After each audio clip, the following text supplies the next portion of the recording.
You managed to say something before I got the microphone switched over to on. Yes, I did. We were only... It only took me like a second to swap it over. Yeah. Man, I don't even remember our exact format for tea time chat other than we talk about what tea we're drinking. You made the tea this time. I did. Well, we don't technically have a format. This is the first time we've been in the same room. Despite the fact that we're on 2 cameras, we are in the same room. Wow, the lighting is really different between both of us. I think that's because I could never do that on the other tea time chats. I need to get that out of my system.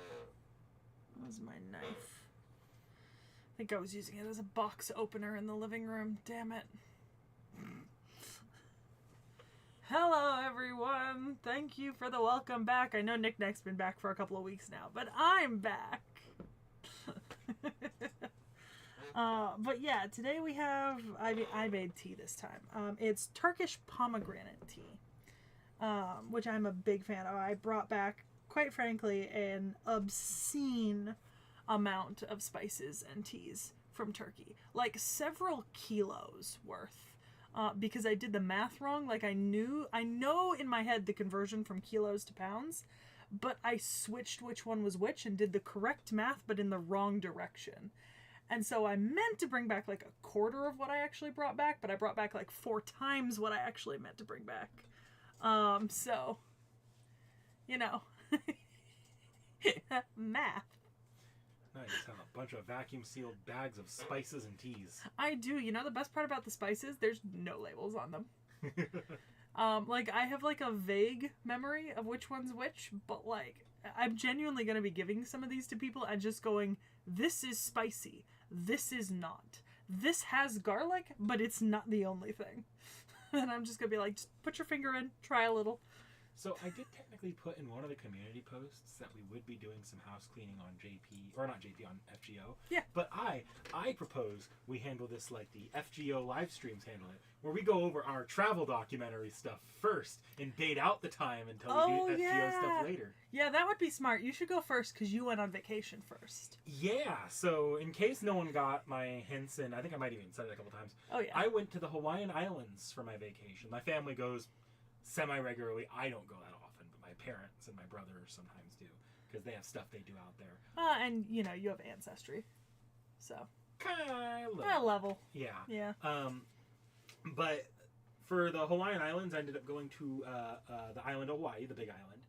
We stayed on the Hilo side of the Big Island, and then I went to Oahu, which is always fun because I actually lived there for a year or 2. So it's always nice to revisit those places. On the Hilo side, though, I did not send this, and I don't think I've shown even Seki this yet. No, probably not. I could send this to this video to the Discord if you wanna see something cool. Yeah, go for it. You could probably even pull it up on stream if you wanted to. No. All right, well, I'm gonna send this to the general tab, and people can take a look at it. But they might be low, tacos, but Knickknack's also just being very quiet compared to normal. So if I sound low to normal, let me know, and I'll jack up the gain. I could. We only have it one directional, so if you wanted to, you could switch it to Omni. Is it this way 1 notch? Yeah. Okay, I can't do that with my nails. There we go. Sorry for messing with the mic while you guys can hear. Yeah. Let's see if this will send to the Discord. What's it a video of? Well, I happened to be there while the volcano was erupting. Oh, yeah. I remember. Yeah. In Kamchatka. Well. No. The actual Hawaiian volcano. The Hawaiian volcano. Yeah. That was it. So I just sent a video of that eruption to the Discord. That's probably the clearest, longest video I've got.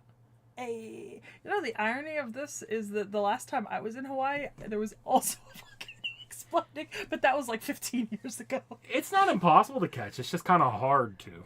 It happens frequently, but or not frequently, but like you can catch it once a month or so, but there's no real way to time that unless you're really, really plugged in. Oh, yeah. We happened to walk up when they weren't expecting that it was going to go off. You did, however, happen to miss both Kamchatka earthquakes and resultant tsunamis. Yeah. They literally bracketed your trip, didn't they? Yeah, so on the day we were flying into the Big Island, there was a tsunami warning from an earthquake in Kamchatka. Yeah. It ended up being lifted just before we got there because nothing was coming of that one. Yeah. Then we leave the Oahu on the second half of the trip, and just as she's traveling outwards, another earthquake in Kamchatka. And this tsunami actually hits the islands. And Japan. And a lot of other places in the Pacific. Thankfully, it didn't seem like it was that bad from what I saw. It was more. You didn't want to be at the shore. No. But people in the hotels were just in the hotels. If they weren't on the bottom floor, they just had to fill their bathtubs with water. And I think it was just if you were out on the beach or if your home was not as built. Mm-hmm. Well, you had to evacuate.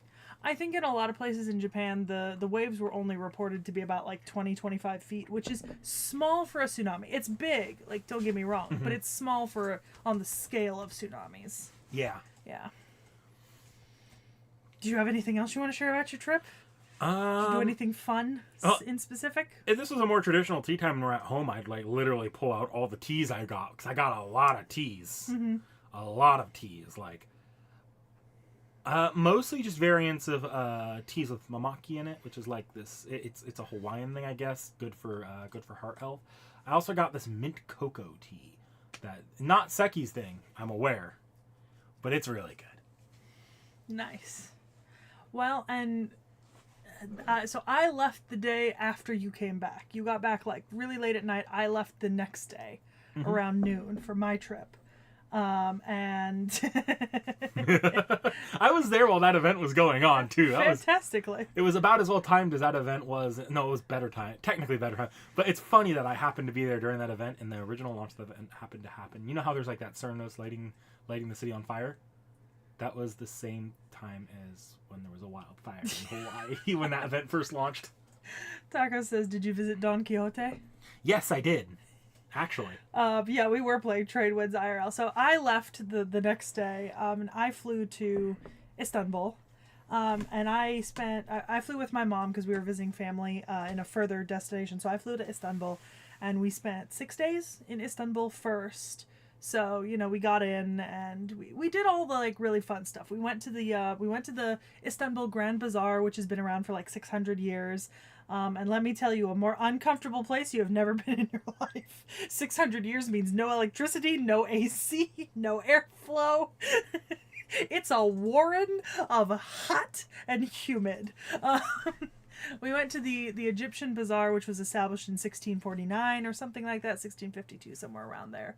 I sent some pictures to the chat, as I was traveling, but we also visited the Topkapi Palace and Hagia Sophia and the Blue Mosque, and took a tour around the Bosphorus, and then I finagled my way into getting a day trip to Troy, which I was insistent on. Not that I saw tacos, but yeah, so I did get a day trip to Troy, which was really fun. I mean, it was very nice. The weather was absolutely beautiful. It was actually the only time that the weather was nice the whole time we were in Turkey.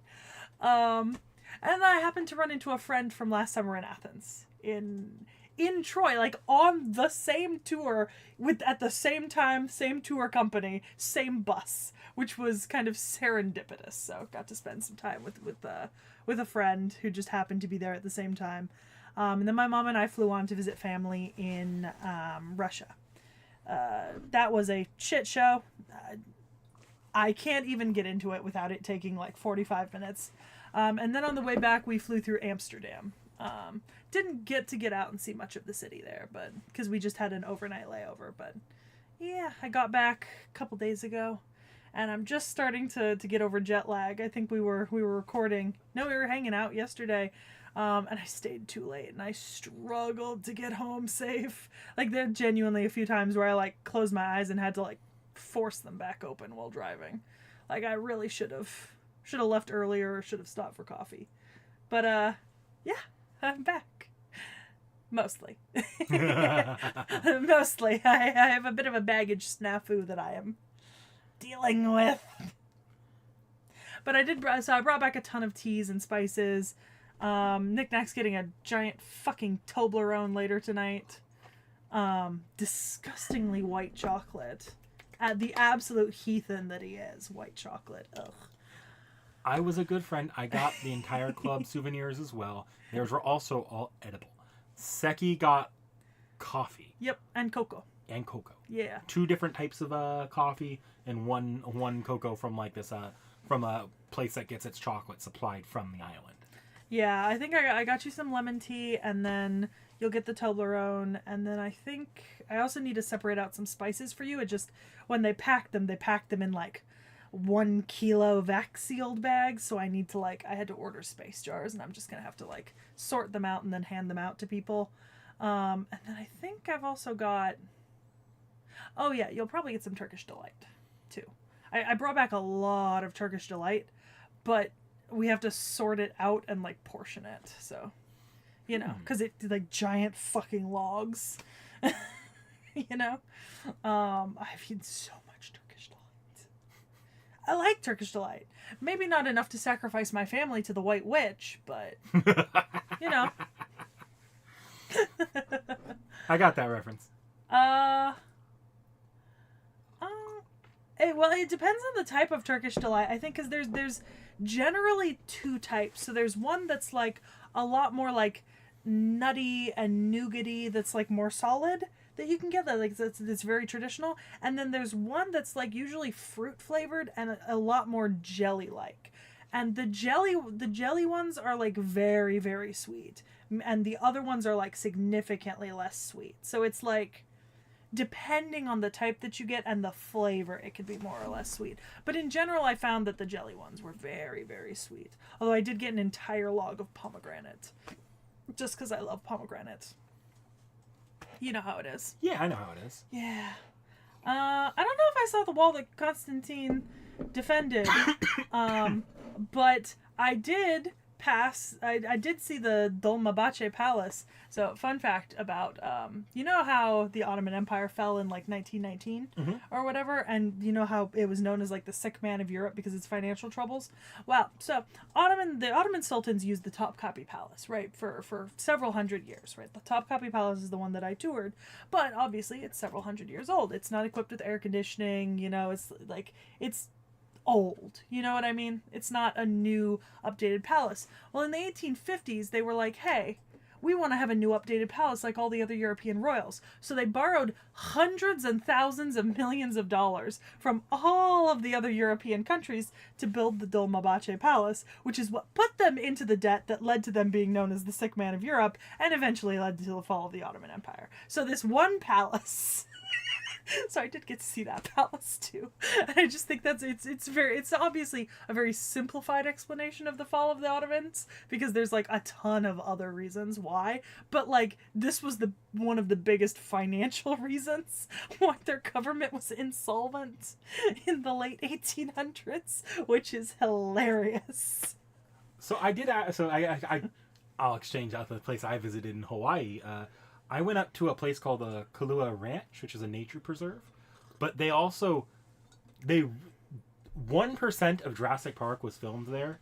And they really ran with that. It's all over their brain. I've got you a mug from there before. Oh, yeah, I remember. I still use that mug a lot. Yeah, it's a nice mug. Yeah, it's a very nice mug. Black with the Jurassic Park symbol. But basically, when I went up there this year, we did ATV tours. So we just drove in this caravan of ATVs through the preserve. Well, that sounds like fun. Yeah, it's pricey, but yeah, it's Hawaii, so it's I was pricey. Gonna say it's Hawaii. But I highly recommend if you need something to do and you don't want to just be in, if you're on Oahu and don't want to be in Waikiki all day, try to get out there, even if just to see the place. You don't have to do the ATV tours, mind you, but those they have a lot cheaper bus tours. Yeah, that's fair. Yeah, that's fair. I mean, yeah. And it's one of those things where I think in Istanbul almost everyone goes to see the Hagia Sophia because it's very famous and very historical. And the Hagia Sophia it did actually essentially create the blueprint for basically every single mosque that was built during the height of the Ottoman Empire. But I'm going to be honest, the Blue Mosque was prettier. I mean, it's a little newer, but it's prettier. And it was more interesting at the Topkapi Palace because with the Hagia Sophia, you're very restricted in how much you can visit. Actually, from like 2017 to 2021, you actually couldn't visit it unless you were a practicing Muslim. Because they reverted it to, it had been a museum for a long time, and then they reverted it to a functional mosque. And then in 2021, they started allowing visitors again. And so you're restricted to only the second floor galleries. And it's lovely, but I enjoyed other things more. Part of the reason why I enjoyed the Topkapi Palace more was honestly just because of the just the heat and the humidity of Istanbul. It was like pushing like mid 90s every day with like a high 80s for like humidity percentage, and Hagia Sophia has no airflow inside of it. It is stagnant and hot. But the Topkapi Palace is one of those palaces full of like courtyards and stuff with rooms branching off the courtyards, so you're almost always close to somewhere where you can go stand in a breeze, even in the heat. Also, it rained the same day that we were at, like, it was hot, but then it rained for like 15 minutes in the afternoon while we were at the Topkapi Palace, and the temperature came down just slightly. So it was like much nicer. You know? I know some summers you've gone to Russia, it's been like... Oh, it's that's the thing. We normally go during the hottest part of summer where we live in Russia, because we're kind of like sort of bordering, like verging on the edge of like Europe to Asia and like down further south. Is that a lot of the times it's a pretty high humidity, and it does get up to like the 90s to 100s where my family lives in Russia. I will say this time it was like hot the first 2 days we were there, but it was actually down in like the low 70s and upper 60s because it rained almost the entire second week we were there. Honestly, I know why we normally go earlier in the summer to visit my family, but I kind of wish we could go later in the summer because this was nice comparatively. Even though the country itself was unpleasant, like getting in and out of the country and just my experience trying to get internet and connection was ungodly. It's so bad. It's so fucking bad. You know another fun thing I did while I was in Hawaii? What did you do while you were in Hawaii besides that? So when we were on the Big Island on the Kona, we went to the Kona side for a day, and out on the Kona side we got on a speedboat and with a big group of people. They took us out into the ocean, and we all just laid flat while holding a boat, like a giant board, and watched the manta rays pass underneath us. It was so cool. Nice. That said, they tell you to stay flat because if you're not flat, you risk touching some of the stuff under the water, which is they tell you mostly for the animals' sakes. Little kid comes back crying because he got stung by a jellyfish. It's not just for the animals' sake though. This time we didn't tacos, but part of that is just because up until 2022, 2021, I went almost every single year throughout my childhood, from like probably the time that I was 1 to the time that I was about 20-ish. Give or take. I think I only missed like 3 years in that time that we didn't visit, because it's all of my mom and I's family over there, like everyone. It's just me and her over here. And so like, you know, we flew into Kazan, but I've already toured the entire Kazan Kremlin. We've done all of the historical places in Moscow. We've done like historical places in Cheboksary. We've done like other like monasteries and stuff around the area. I think the only thing left that my mom and I kind of want to do at some point when visiting the country in the future is we do want to visit St. Petersburg, because I've never been, but my mom's been a ton of times, and she used to work out of St. Petersburg. And then I would also like to ride the Trans-Siberian Railroad, which is still active, you know, from Vladivostok across. Because you stop in a lot of historic cities, and there's a way to get a certain type of ticket on the Trans-Siberian Railroad that allows you to like stop off for day trips. Ow. But yeah, it allows you to kind of stop off for day trips in like the big historical cities like Yekaterinburg and Vladivostok. And I would like to do that, but Mom's not really interested in that. That's more of a me thing, and I don't know if I'd want to do it alone, and I have to wait for political things to settle down before I take a friend, if I were to take a friend. Yeah, I will say it was very funny though, because when we went to Troy, a lot of the things that Schliemann took out of Troy, right, like the jewels and stuff, and like treasures of Troy, he sold to museums in Europe. And what happened was they were confiscated by the Nazis in the 1940s. And then, because of where they were being held, they ended up being taken back to Russia by Russian troops after, Russia's invasion of Germany at the end of the war. And so a lot of the treasures of Troy are in the Pushkin Museum in Russia. And apparently I've been when I was younger and I just don't remember, which is really unfortunate. So I'll have to go back sometime, because I can't believe I don't remember seeing the treasures of Troy, But I must have only been like 10 or 11 when I was at that museum last. It was tacos. It's not anymore. So now the Orient Express, there is still Orient Express lines that run like the high luxury services, but they run primarily much shorter routes inside of Europe. So usually not longer than 2 days, and mostly to major locations in Europe now. So it's no longer part of the Trans-Siberian Railroad.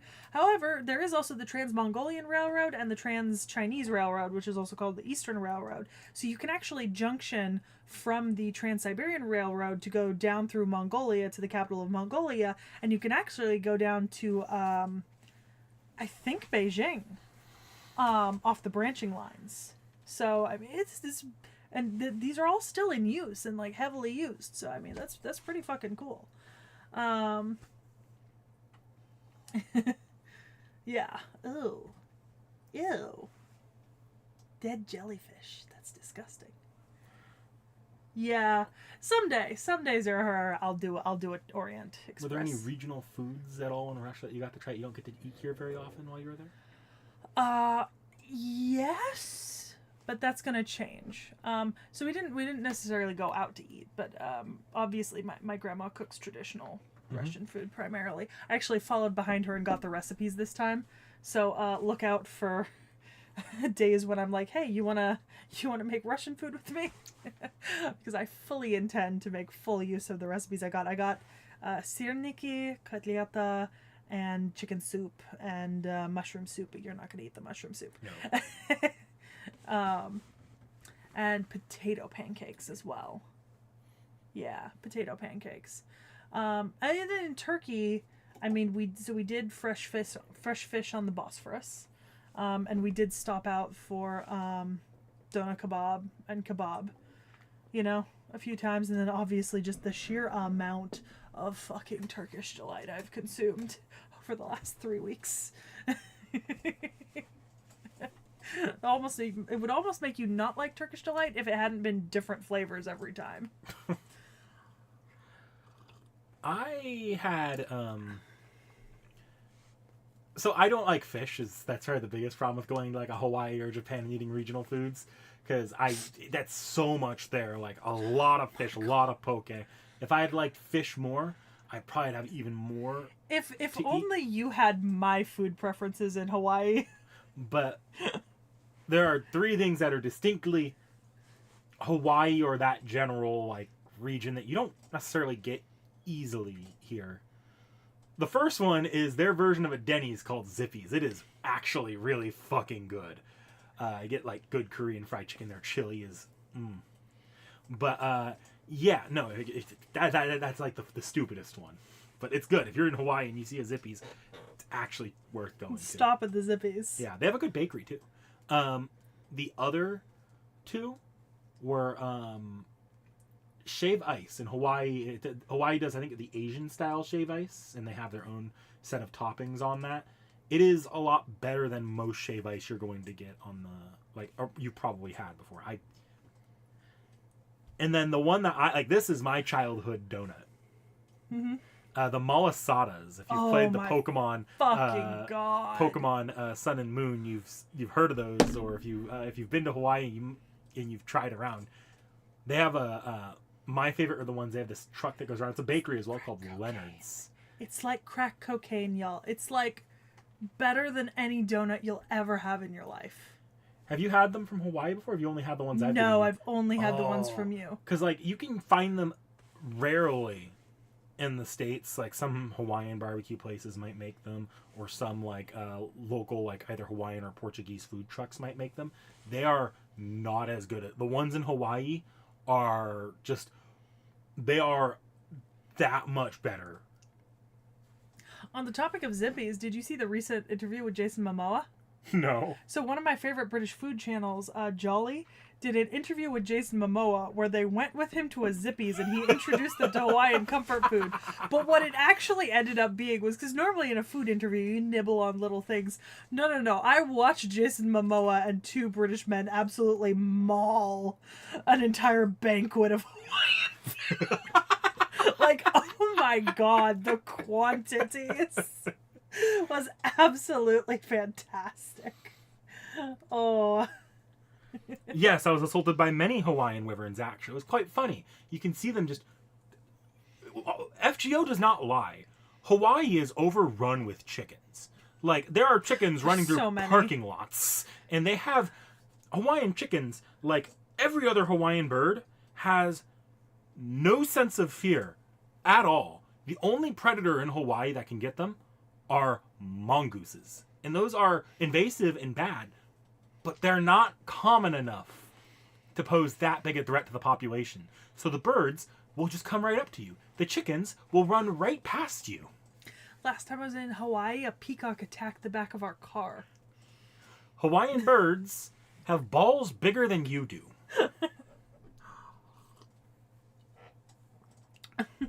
I certainly didn't have that experience with invasive wildlife, but Istanbul, much like Athens, has a very robust cat population, and they are quite well taken care of. Like, there are cat houses out in like public areas for like the cats, and there are these cat feed machines that they've put up around like popular tourist areas where you can take any coin or dollar bill, right, from any nation and put it into the vending machine, and it'll pop cat food out into a cat bowl for them, so that the cats can come up and eat. And they also pretty frequently get like vet visits and flea treatments and stuff like that, and they keep them around all over the city in the archaeological sites, in the cafes and everything else, because they're good for mice. And other invasive like rodents and stuff. So I had like cats everywhere in Istanbul. So I sent some cat photos, but I have so many photos of cats in Istanbul. So yes, Zerahura, I looked back up and saw your comment from a while ago. Hawaiian pork is very good. Like, that is probably my favorite, like, just Hawaiian meal is the kalua pig or kalua pork with rice. Exactly, tacos, cat vending machines. It was fantastic. Even when we were in Kanakale, to take our ferry across to visit Troy, the actual tour company, they had like a mama cat like living inside, and she just had kittens, and they were teaching the kitten to walk to the food bowl while we were there. Oh my God, it was so cute. There was a little kitten. Oh my God. It's so nice. Cats everywhere. While I might not have done a ton of stuff out in Amsterdam, I did bring back a shit ton of souvenirs from Amsterdam. Mom and I we kind of went with the whole, well, we didn't get out to go into the city center, so let's just absolutely ravage a fucking souvenir shop. Mom even brought home an entire thing of tulips to plant. Because, you know, the Netherlands and tulips. It's a whole thing. You know about the tulip economy? No, I don't.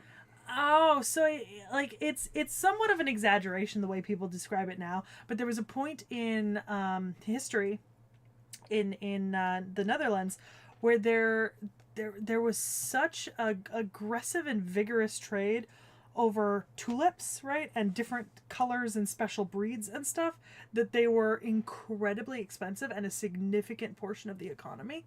And you could actually like trade like rare undiscovered tulip colors for like other goods and services. They were so important to the economy. And it was just because tulips everywhere. And so they've got thousands of colors now. In the Netherlands, like you can get thousands, like literally thousands of different colors and patterns and mixes, and it's insane.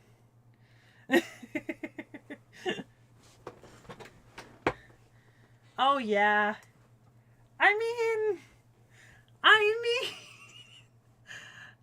but the question is, are the iguanas good regardless of their title as chicken of the trees? Because chicken of the seas, you know, they call tuna chicken of the sea, and tuna's pretty damn good depending on the quality you get. And I, like, for example, I've had, like, I mean, iguana's a reptile. I've had crocodile. That was delicious. So, like, I saw no giants, unfortunately, frozen. You know, I was in downtown Hilo, and they had this really cozy used bookstore I think you would love. It's like open air. There's a little lounge you could sit in to read. It's like the walls are lined with books, and they're all split up by like different types of different genres.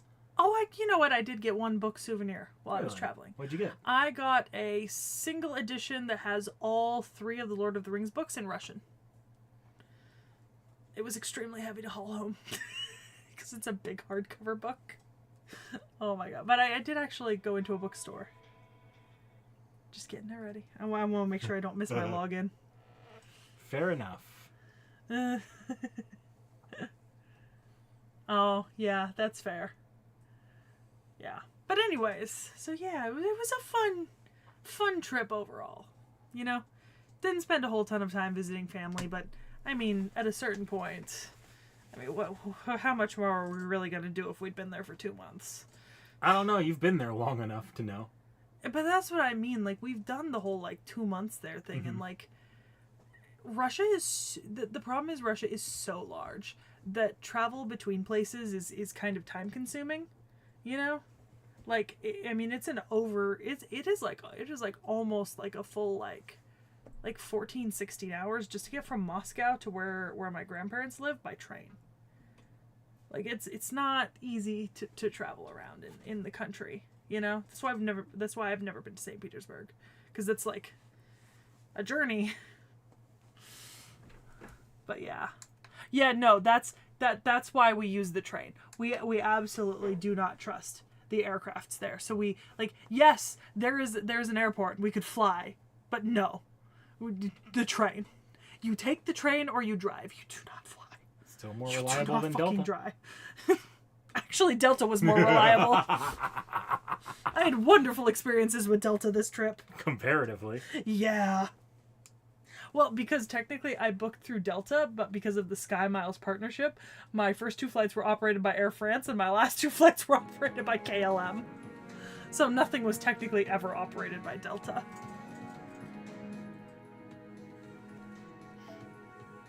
You want to switch our audience's view over? Yep, I'm just clearing my...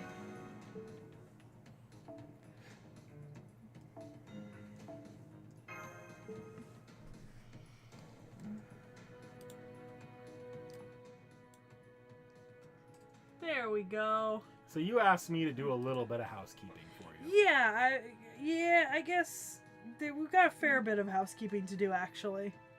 My inventory's a bit of a mess. I've drawn a bunch of new servants. And I try, like, at one point I did actually fill up enough of my inventory that I couldn't even accept the monthly EXP cards. So I had to, like, go level up a bunch of stuff so I could actually accept the EXP cards. So... Okay, then I will see what I can do. Yeah, it was pretty bad. So I'm going to pass this to you. You have a pretty decent HDMI cord length, but yeah, just watch the toggle. Okay. I'm gonna have to sit like this. Yeah, okay. I'm trying to get the toggle to go. Alright. You know, No, the thing about the train trip, at least in my experience in Russia, is that you board the train like middle of the day, afternoon, and it's an overnight train, so you've got like a bed and you have a whole compartment to like you and whoever you're traveling with, and you can take food on with you, and you have a lot of like luggage space. So it's kind of like it's actually very nice. Like I really like taking the overnight train when we travel, because you just load all your stuff onto it, you get a full night's sleep in what's essentially like most of a twin bed. Oh my god. Most of a twin bed. It's quite comfy, At least for me. And I don't get sick on trains. I don't get sick on boats. When I was like 12, I got airsick like once or twice on airplanes, and ever since I just preemptively take some travel sickness pills, so I haven't gotten sick, on planes since. Cars, but that's because I try to read in the car. Oh, I get bad motion sickness. Yeah, that Zero, that's what I want to do. Yeah, I mean, here's the thing. It looks a little bit old, and it's not like the nicest thing ever, but like you have a compartment, you have a bed, there's air conditioning, there's Wi-Fi, there's hot tea, and they do have a meal service, or you can just bring your own food. Like when we travel, my aunt will like when we're in Moscow, my aunt will load us up with like 5 days worth of food for a single night. And when we're going back to Moscow, my grandma will load us up with like 5 days worth of food for a single night trip. And you have plug-ins for your devices and a little table and stuff. And the bathroom's pretty decently big. It's not super clean, but it's decently big. So, it's nice. It's a very comfortable way to do long-term travel with like a lot of baggage. Let's see.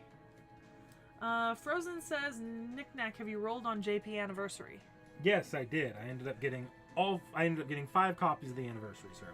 Lovely. I have absolutely avoided all of the spoilers out of FGO JP. Oh my god, y'all. Okay, so remember how I messaged the Discord being like I wasn't sure if I was going to get knock, right at like 2 days before the end of the event. I did get knock Nerea, she's in there. But the reason why I couldn't is because I think the entire 8 days I was in Russia, I only managed to maintain a strong enough data connection to actually get the app to launch twice.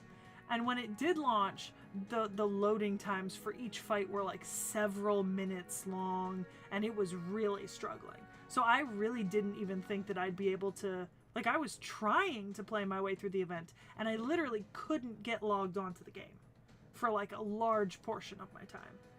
I managed to just barely get her, and I got her Ascensions, but I didn't get her NP copies, so that'll be for when she comes back around in the shop. Let's see. See, if I'm in the front, I can actually read the whole way there. It's when I'm in the back. But we discovered this trip that I have developed an amazing ability to just pop in an earbud, put on my random everything playlist, like the one I play in cars. Mm-hmm. I was out like a light. Literally, if you gave me 10 minutes with no interruptions on the plane or in any of the cars that we were in for like this entire trip, 10 minutes and an earbud in, and I was out. I was fucking out. No pillow, no jacket, like uncomfortable in my seat, sitting up and all, just like this, out like a goddamn light. I have an amazing capacity to sleep. Oh. Frozen says, good job, Knick-Knack. I plan to get her NP5 120 no matter how many quarts it takes. I just had to sigh in relief that I didn't burn your bunion. Oh, am I not allowed to know who the FGO JP Annie servant is? It's one of those huge spoilers for the story. It's not like a Seki Reacts thing, but it's a, like, I've even kept Vorn from seeing who it was. Well, that's fine. I don't care. I don't know know what event is next to Dakota Doyle. I did go in to see what my pulls for the rest of the year were. I posted them in chat. Let me pop them up real quick. So September is my Aussie banner. October there's a Qin, Shi Huang, and Sigurd, but there's also the Iskander and Juge I was looking for. And then in December there's a Skahak Skadi and Ashvathaman. And that's basically all I'm interested in for the rest of the year. And it's a good thing that Aussie comes first, because we'll see if I can we'll see if I even have courts left to use on any of the rest of those once I roll for Aussie. Yeah. Okay, I think we are mostly cleaned up here. Is there anything in specific that you notice that you want me to touch on here? I probably should get like some at least vague overviews of the new servants that I've summoned. Okay. Starting from like Annie. Okay, with like Ketz and Ashia and stuff. I'm sorting by acquisition. Yeah. And filtering out non-servants. I was gonna say. So we are... Go down. Go down. There you go. By type. Up. Oh. Click servant. Oh, you're right. Nope. Click servant, unclick the other two. Okay. Okay, so Still pissed about that. So starting from Summer Say. Summer Say. So Yeah. let me quickly look, because I reviewed a few of these that I knew you had. I didn't review Summer Say, though. Let me quickly take a look here. Okay. So Summer Say is a quick servant. She is... Okay, so in theory, I would put her with Satanta and Skahak. Skahak more than anybody right now. Well, I'm just pairing quick together in my head. Yeah. Because those three are all quick servants. The most Satanta's going to do is get you C stars quicker because of the quick kit, but I'd say the only important thing you have right now to pair with is Skahak. Maybe you could pair her with Zufu to get some NP generation up, but... Night, Hayashi. Or Hayash 1. Okay, and she's single target, so... Single target berserkers you're not often touching because you just usually use like Herc and then you borrow a Doman is what I notice when you want to do like berserker stuff. Well, I almost never use Herc. Or not Herc, Coulter. Yeah, Coulter. Yeah. I don't think you have a Herc. I don't. Yeah. But so her biggest draw here is that she's doing extra damage against like human attributed enemies, which I can't remember if I believe human attribute is different. Koyan would go with her then, in a way, because Koyan's got that boosting human. So you're thinking boosting of this anti-human a little bit wrong, because you don't just if you have it already on the servant, it means you don't need it. You can't double it up. You can. It'll increase the damage still, but it's better to have a variety of buffs than to have one just pumped up high. You can do that, and that can work if that's the niche you're trying to hurt. But hey, Frasha, I said Skahak Scotty. It's my last banner of the year that I'm rolling on. More useful. Oh, hold on, Dakota Doyle for the 4-star pick ticket. I'm between two people already. Like I know who I'm gonna pick. There's only two options. It's either Summer Carmilla because I love Summer Carmilla, or Estrella. And to be honest, I'm leaning Estrella. Like I would prefer to have Estrella than Summer Carmilla. I know there's a lot of 4-star servants on that ticket that's coming up that I'd be interested in, but I feel like Estrella is the one that I really would like. That's fair. Yeah. So what's more interesting here than human, because human's not.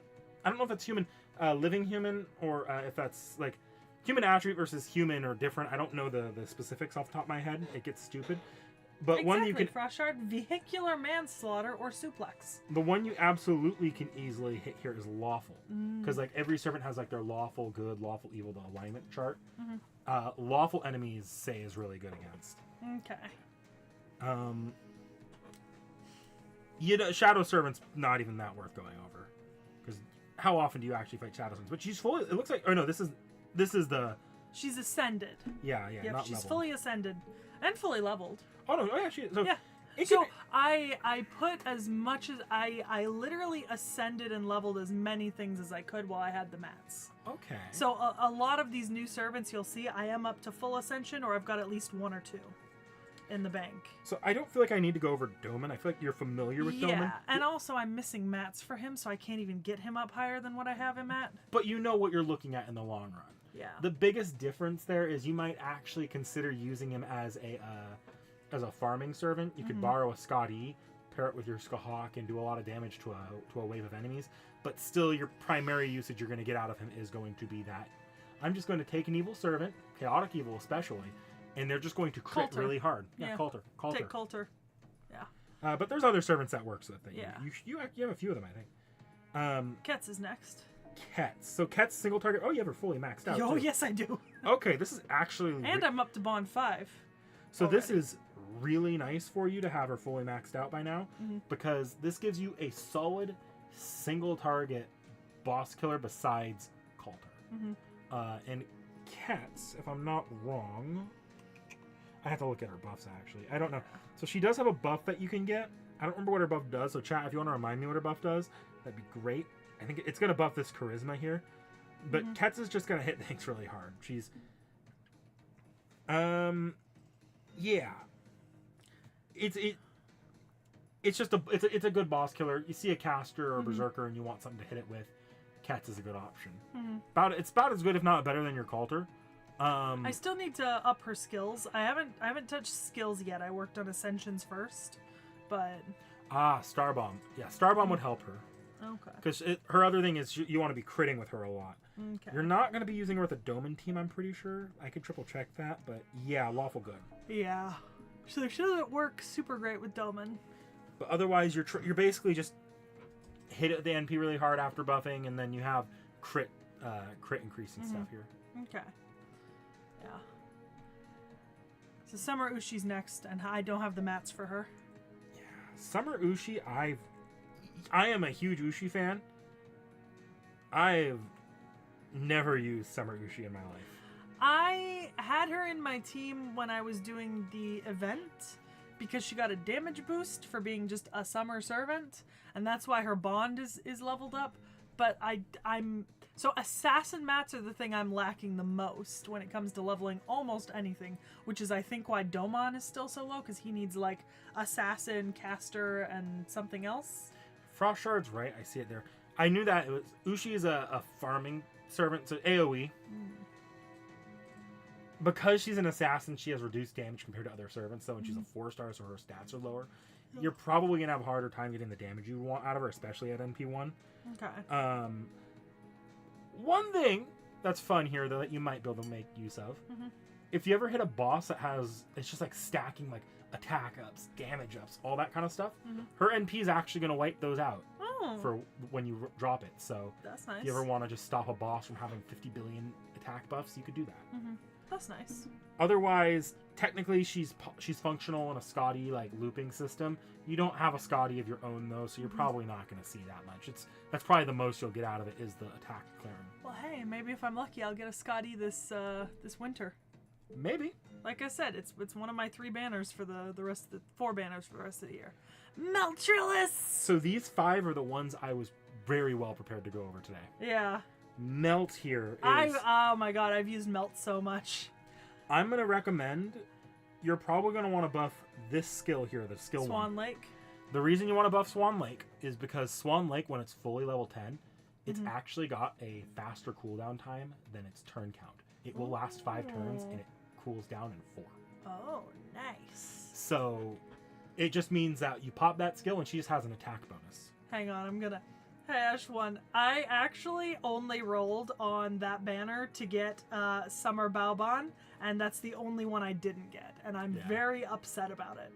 I feel sorry for you, but also that's just your first experience to split 4-star rate up. They suck. I actually got the 5-star before I got the 4-star. I got 4 copies of the 5-star on the banner, and not 1 copy of one of the 4 stars this year. I wanted Summer Bao. There will be better opportunities for Summer Bao, but the split rate ups on 4 stars are deadly. Yeah. For 4 stars. But as you can see, I've fully ascended her already. So I had the mats, so I went ahead and did it. The other thing is with her, before you ever use her NP, you want to pop skill 2. Okay. Because skill 2 is going to change the battlefield to be near water. Multiple servants can do this, but she has it built into her kit. And does that benefit her NP? Yes. Her NP, if I go down here, when it's near water, it'll remove. It basically gets rid of the enemy's evade. Yeah. Her NP's decent. It's not. It's still a 4-star, so like, and you don't have a Castoria or a Tomo or a Proto Merlin, so you're not going to get as much out of it as I think a lot of players might be used to. Mm-hmm. But she's good, especially if you get that first skill level. She'll be reliable at least as a as a lancer if you borrow a Castoria. Yeah. The other thing here is this. This is her battery. Mm-hmm. When this is leveled up, it's basically going to steal NP from your allies. So yeah, I've seen it work because I've used it a few times, even at level 1, and it works decent. When she's at the moment, it works best when she's close to NP, and I need just like a couple extra % to pop it in one round. Yeah, that's generally where it's most useful. Yeah. But just keep that in mind before you pop that. Yeah. Knock. Yeah. I know. I don't have her NP copies. I'll be honest. I think you should have gotten one NP copy. I think. No, you didn't. You didn't clear that mission. That sucks. I couldn't. I literally couldn't. I got her and I got her Ascension. Well, for Knock, a lot of Knock as a DPS, you're probably waiting until you hit the till it gets dropped in the leaf shop to finish her up. But you're not wholly out of luck here. She's got a kit that does function decently well, and especially because you lack a Castoria, there are things you can do borrowing a Castoria that work with Knock really well. So, I don't know how much I'll use her, I'm going to be honest. I kind of got her just because she's Noctarea. Her kit's complicated, but you'll see down here, it is like her entire character and her entire kit is built around pairing her with Castoria. So, the way she works here is she has 2 things you need to watch out for. The first is here, skill 2. My Fair Soldier will shield your entire party's skill. Yes. You can strip that by using Castoria's NP, which will clear all debuffs. So if you do that on the same round you use this on, you just get the benefits of having that on when you drop some of the other skills. Yeah. Okay. I believe though that will strip some of the benefits that are specifically from that having that status. Yeah. But the reason you want to have that status is because once you pop that status, you can pop skill 1, and it becomes a party-wide battery that once you max that skill out is about 30%. So that's helpful. Frostshard said, "No, you don't, Knick-Knack." I don't know what that's in response to. I don't know what's in response to either Frostshard. So, the last skill here... VVVA. It's... You can use it, but if you're not using Knock as a DPS, it's a little bit... Oh, all of the status effects things get lost on the debuff clear. Yeah. All of it. Well, no, you don't lose the NP charge. You don't lose the NP charge. Yeah. And if you're trying to do just attacks, like phase cards and critting with Art Servants, which is not that common to do, you can do it. But... Also, can I say, I kind of hate Noctnarea's card art. I just don't like it very much, you know? Fair enough. The problem with the last skill is when you use it, it's going to seal all of your allies' arts cards except for Castoria's and her own. The idea here is she's supposed to use her NP with this, but if you don't have her NP to use, it's just another thing you have to clear. And this one, if you have an arts servant, which if you bring a Castoria, you are using an arts servant, it doesn't pair very well with them. Okay. The only thing you'd really want this for without using Knock as the DPS is the stun and the damage or the defense decrease. But it's complicated. I don't know that you could probably make use of her with a Castoria when you borrow Castoria to support someone, but it's going to be situational without her DPS, because otherwise the idea here is she's a hybrid DPS that you can use and then use another DPS in the same team. Okay. Summer Woo! Summer Woo's the one I'm so glad I got Summer Woo. I'm glad you got Summer Woo too, because you know who Summer Woo is really good for? Cool. Summer Woo is like one of the best supports for Skahawk. Oh, regular Skahawk or Regular Skahawk Skahawk. Skahadi? Oh. Because Skahawk has a trait, or has a like her third skill is anti-undead, anti-divine. Yeah. Summer Woo. Can we see this here? Oh, yes. decrease charge, apply special attack for undead. So you can drop that trait onto the enemy, so that Skahawk then hits even harder. Oh. So use her, borrow yourself a Scotty, and stick whatever your supportive choice is in the back line that you swap out to. And you're actually going to be hitting stupid high numbers with this. And it gets better when Skahawk gets a buff, I think, mid to late next year, which allows Skahawk to have that skill proc not for 1 turn, but for 3 turns at a time. Nice. So she can have 3 turns of just hitting like a truck with Summer Woo. Basically, it's already apply special attack undead for 3 turns. Oh yeah, it's on already top of 3 that. turns. So sorry, it's not apply special attack. It's I think it might be this last skill then, or is it her NP? Might be her NP. Yeah, I think so. Yeah. Yeah. So if you use your NP, that's what you do. You use your NP, Okay. and then Skahawk will hit like a truck. Okay. So her I only have on first ascension because I'm out of caster mats. Caster and assassin mats are the 2 I'm always out of. Because for some reason I just don't get enough of, like, for the amount, like, here's the thing. I have a ton of Lancers, right? And somehow I have a ton of Lancer mats, right? I never have any assassin or caster mats. It's awful. She's also just good in general, because like you can see here, she's just buffing the party. That's generally useful in any party you throw her into. Yeah. The apply undead, she can just give the party, all the party, regardless of if it's Skahawk or not, just that extra trait damage. And trait damage is good. Yeah. Because like I said, you want multiple different types of damages stacked on your NP, because some of that gets multiplicative. And then, I don't know the exact effects of it down here, but a stun is a stun. That's still going to stop an NP sometimes. Mm-hmm.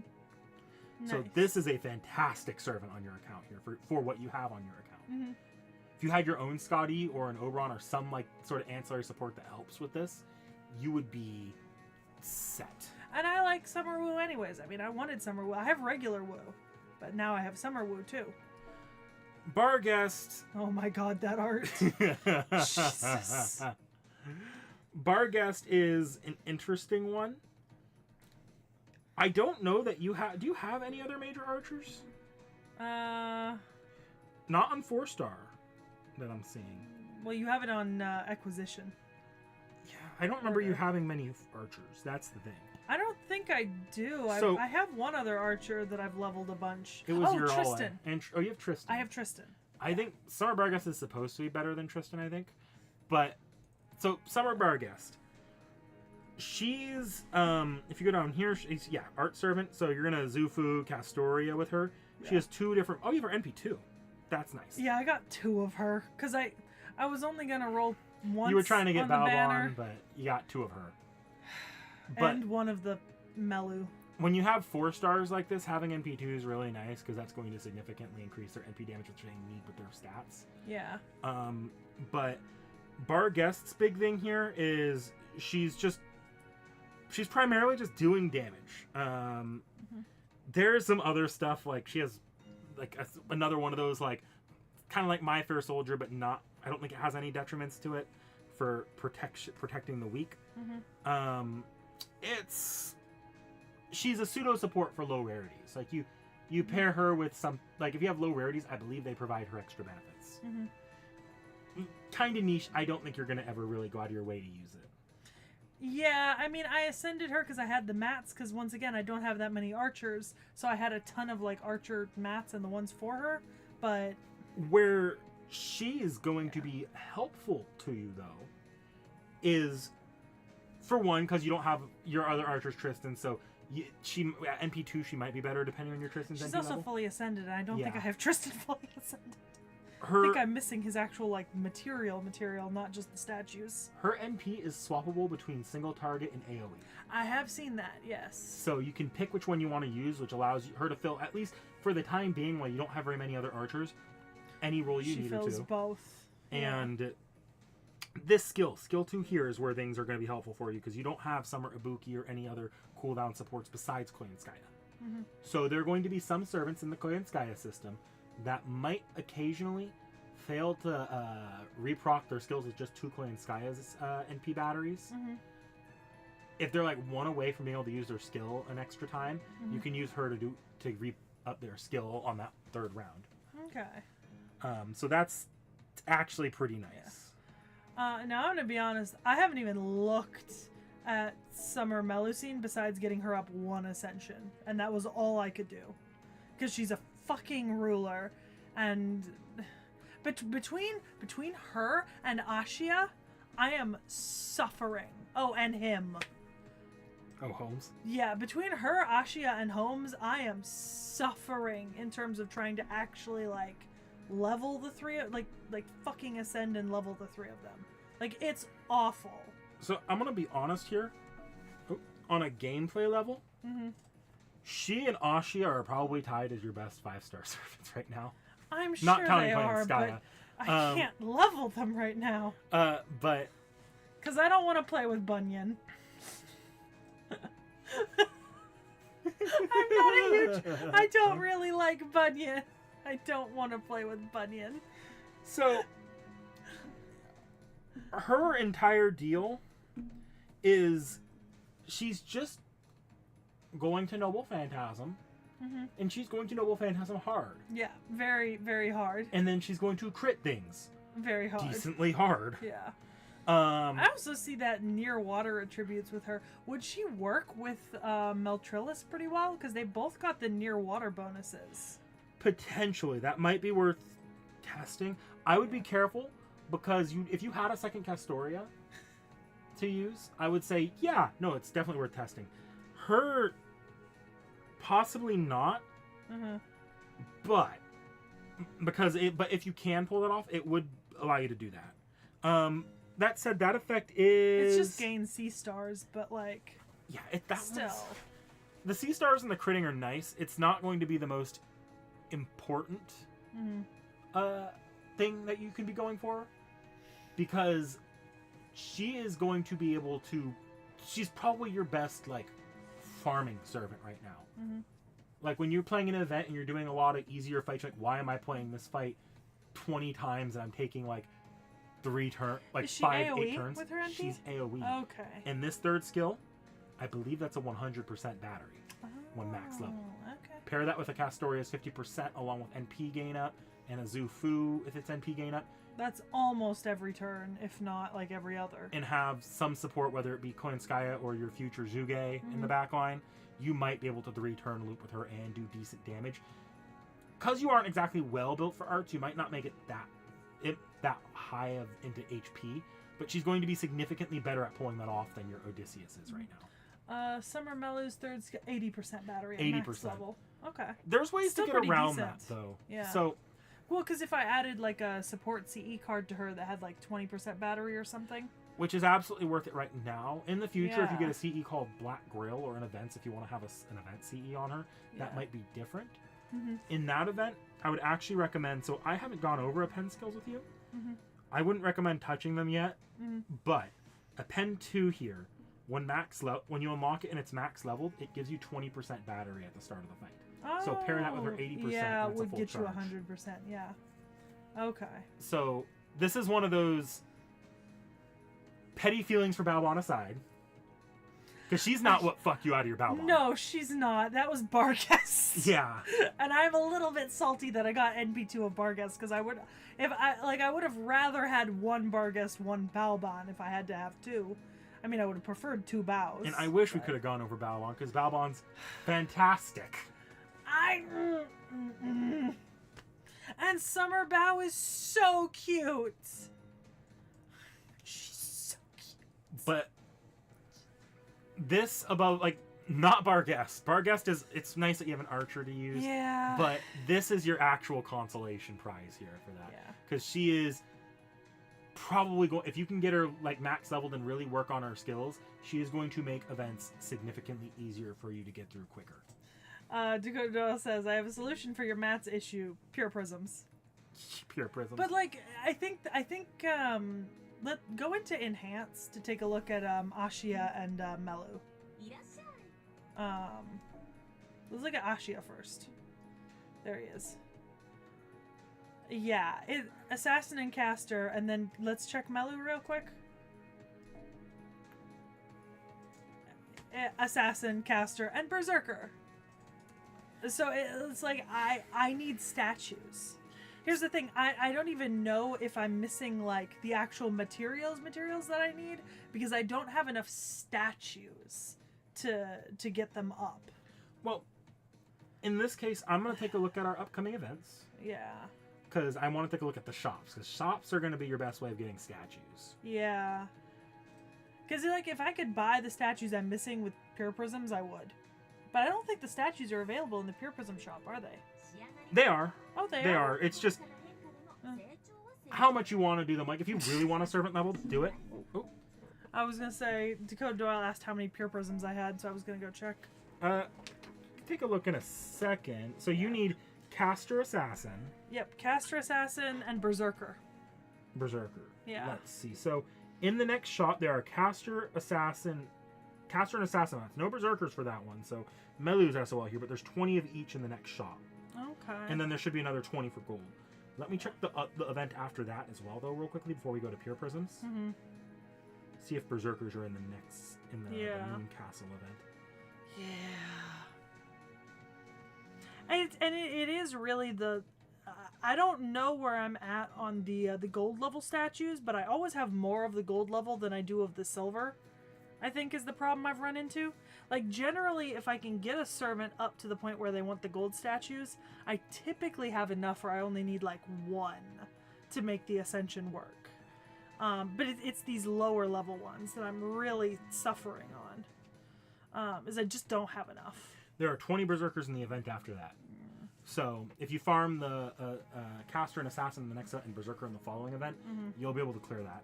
All right, and you want to check pure prisms? Yeah. Pure prisms. You are sitting at I don't have 365. They will be doubling how many pure prisms every node gives sometime next year, and then adding another set of that on top of that after that. So you will get a refund of them, and you will get more obviously just playing through story. Yeah. But I don't use them very often though. I think the vast majority of what I use them for is when I'm missing like one mat and it's not coming in the chapter that I'm playing, or like when I need a mat that I don't have access to through the story chapters I'm currently playing. Because that's the thing is that I have enough new servants that need materials that I don't really have access to, you know? I want to take a look at your skills and some of your servants. See Oh, they're horrific. I have not worked on skills for any of my new servants. Those fucking bullets. And those bullets. You're starting to be able to get, but yeah, I did ascensions first, and I was gonna work on skills later. Okay. But like, I mean, even skills, like I just don't have that many mats. What costume did you unlock? Oh, it's just a MASH costume. Yeah. Okay. I think I might have gotten Summer Tristan's costume. You would need to have a max level to. Yeah, I don't have max level, but I think I bought the costume at the shop because I was like, well, I have Tristan. Let me just get his outfit for when I can use it. Yeah. I think you've already got all the shop stuff. Yeah. I all think the shop, all the tickets and the EXPs. I think so. Yes. And I don't think there's anything new in the Rare Prism shop. I think I went through everything after I completed the last Solomon. So. Okay. Unless there's something specific. How are you looking on QP right now? Pretty good, I think. Well, trust me, pretty good for you. Actually, usually pretty bad. Well. Because like I was given the exact same speech by Danny Boy when he introduced me to FGO. I was like, this is a good amount of QP. I get a lot of QP and I never use QP. And he just looked at me like, you haven't started leveling skills yet. Yeah, that's the thing. I haven't started leveling skills. That's not bad. Yeah. That's not bad. But once again, it's because I've barely leveled any skills. Generally, when you're in QP hell, you're sub 100 million. I'm not much above that. No, you've only... Yeah. 100 million's about... You need a little bit higher than 100 million to like 3 to level all 3 of your servant skills. So you could probably get 2 to 3 servants out of the QP you have right now, max skilled. But I'm also not. You're not typically putting a lot of have priority enough, on skills yet. Yeah, I don't usually have enough mats to go level 0 to or level 1 to 10 on any skill. Valid. Oof, that sucks, Hayash. 1. So, I want to take a look at our schedule real quickly, because Yeah, I might make a proposal to you just for so you can have some fun here with this. Yeah, I was gonna say, because I don't think.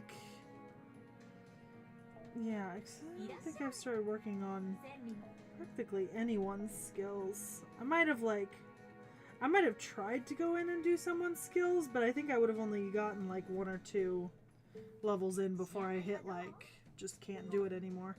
And then I'm waiting to use my friend points until the next time that our next servant comes around. So like when you on see the banner. The neck, I know who you're talking about. Yeah.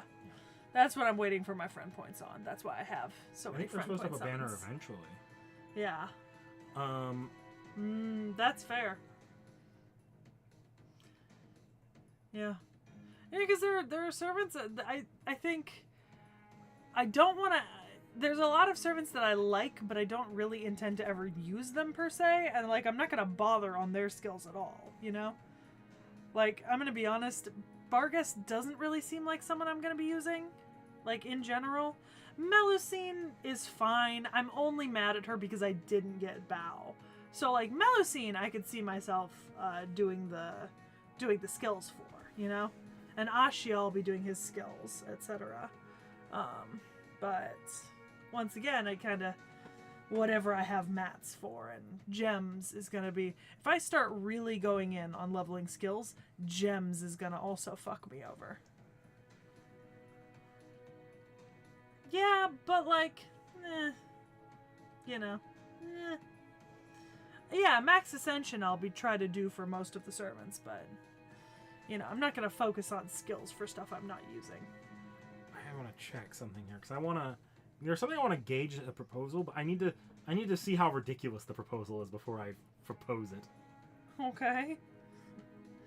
On that note, though, I think I've claimed Tuesday evening for starting Epic of Remnant on stream, or Tuesday morning. Tuesday morning. Yes. Yeah, yes, I've claimed Tuesday morning, so 9 a.m. Tuesday morning, obviously Pacific Standard Time. I'll be starting Epic of Remnant with prologue. Yeah. No. Why? That's the prologue to part 2. Oh, so you click that if you want to skip Epic of Remnant. They go upside down. I'll Yeah. be starting Shinjuku. And there are some chapters here that you'll want to do that aren't in this list. They're in the main interlude section. Yeah, but I'll be starting Shinjuku, and I'm sure I won't finish it in one stream. So. So my proposal, and this one's almost 3. Also, I would like to point out to chat that yes, I gave in and did some rolling, and spent some Saint Courts, but I am still at almost 400 Saint Courts with like almost 2 months to go before Aussie. So since I'm back to playing, I should be able to get myself back up over 400 into like maybe to 500 by the time I get to Aussie. So I need to use non-proper nouns here unless you agree to this. Okay. If we were to move this up here so it's not as ridiculous of a weight. Wait, hang on. What do you mean move what? Like the whole month or a No, single video? That one single one, the The bottom last of May. one. Okay. Move mine. that somewhere up here. Yes. That way it's not as ridiculous. Would you be up to doing that one as a live recording sometime in the next month or Which two? one is a live recording? I don't know what you're pointing to. Last one in May. Okay. So move it up to January or February. Okay. On the basis of and then doing it as live in the next couple of months? That second event I mentioned, Uh-huh. that's going to be that servant's event. And if you Okay. do that one, you can read it, and that event is how do I say that? I guess I've kind of already said it. Yeah, I'm willing to do that. Okay. I'm perfectly fine doing that. Honestly, I didn't want to wait that long to do that video, but we put it there. So what I was proposing was moving the Ptolemy and the Ionioi Hetairoi video up in the schedule, and then doing it as a live recording so that she can actually read the Ptolemy event. Because the Ptolemy event is it's a pseudo Case Files collab. Oh, I love Case Files. Yeah. So that's why I'm like, it'd be kind of fun if you could actually read that event. It's also not high investment because the only thing you have to do is play the individual levels of the event. And it's a different gameplay style that I'd be curious to get your take on. Yeah, hang on. Tacos, you shut the fuck up. You shut the fuck up, Tacos. What did he say? And knock on goddamn wood.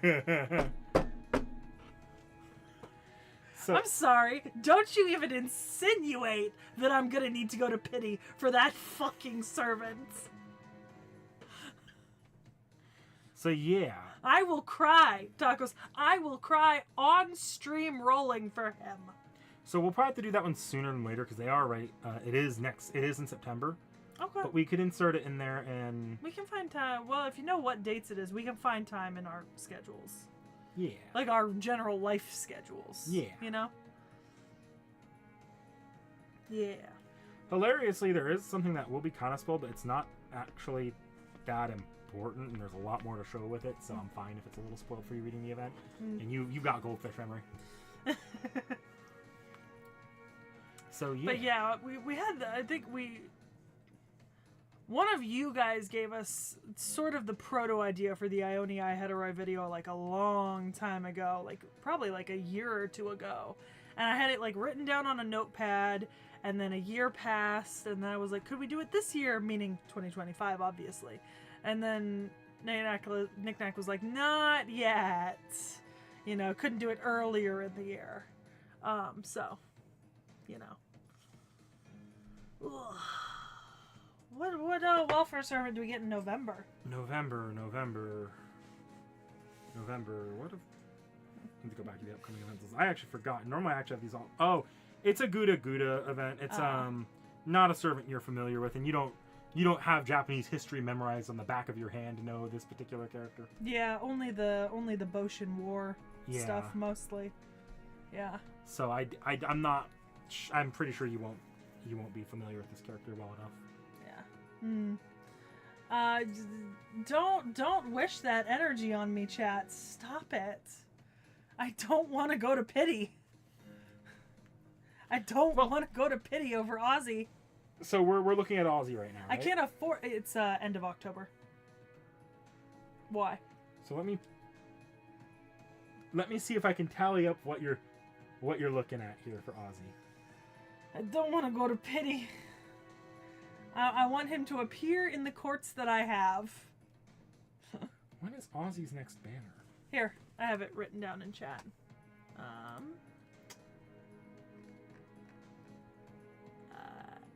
Mid to end of September. Sorry, not October. Mid to end September. There's an Aussie and Cleo right up.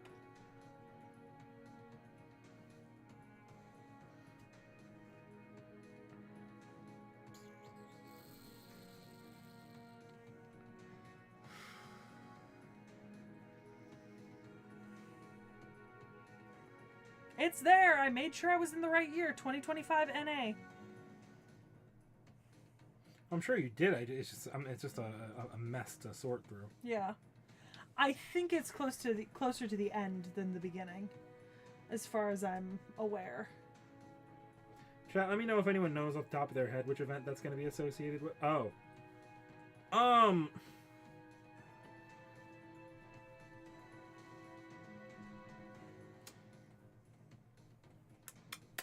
What? Is it with the Ptolemy events? No. Oh. What? Say I something! I need to check some dates. Jesus fucking Christ, stop whimpering and say something. When did this end in JP?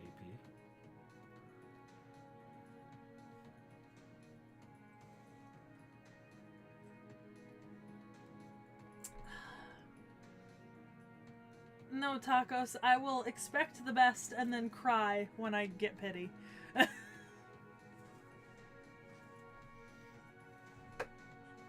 That's what I'm gonna do.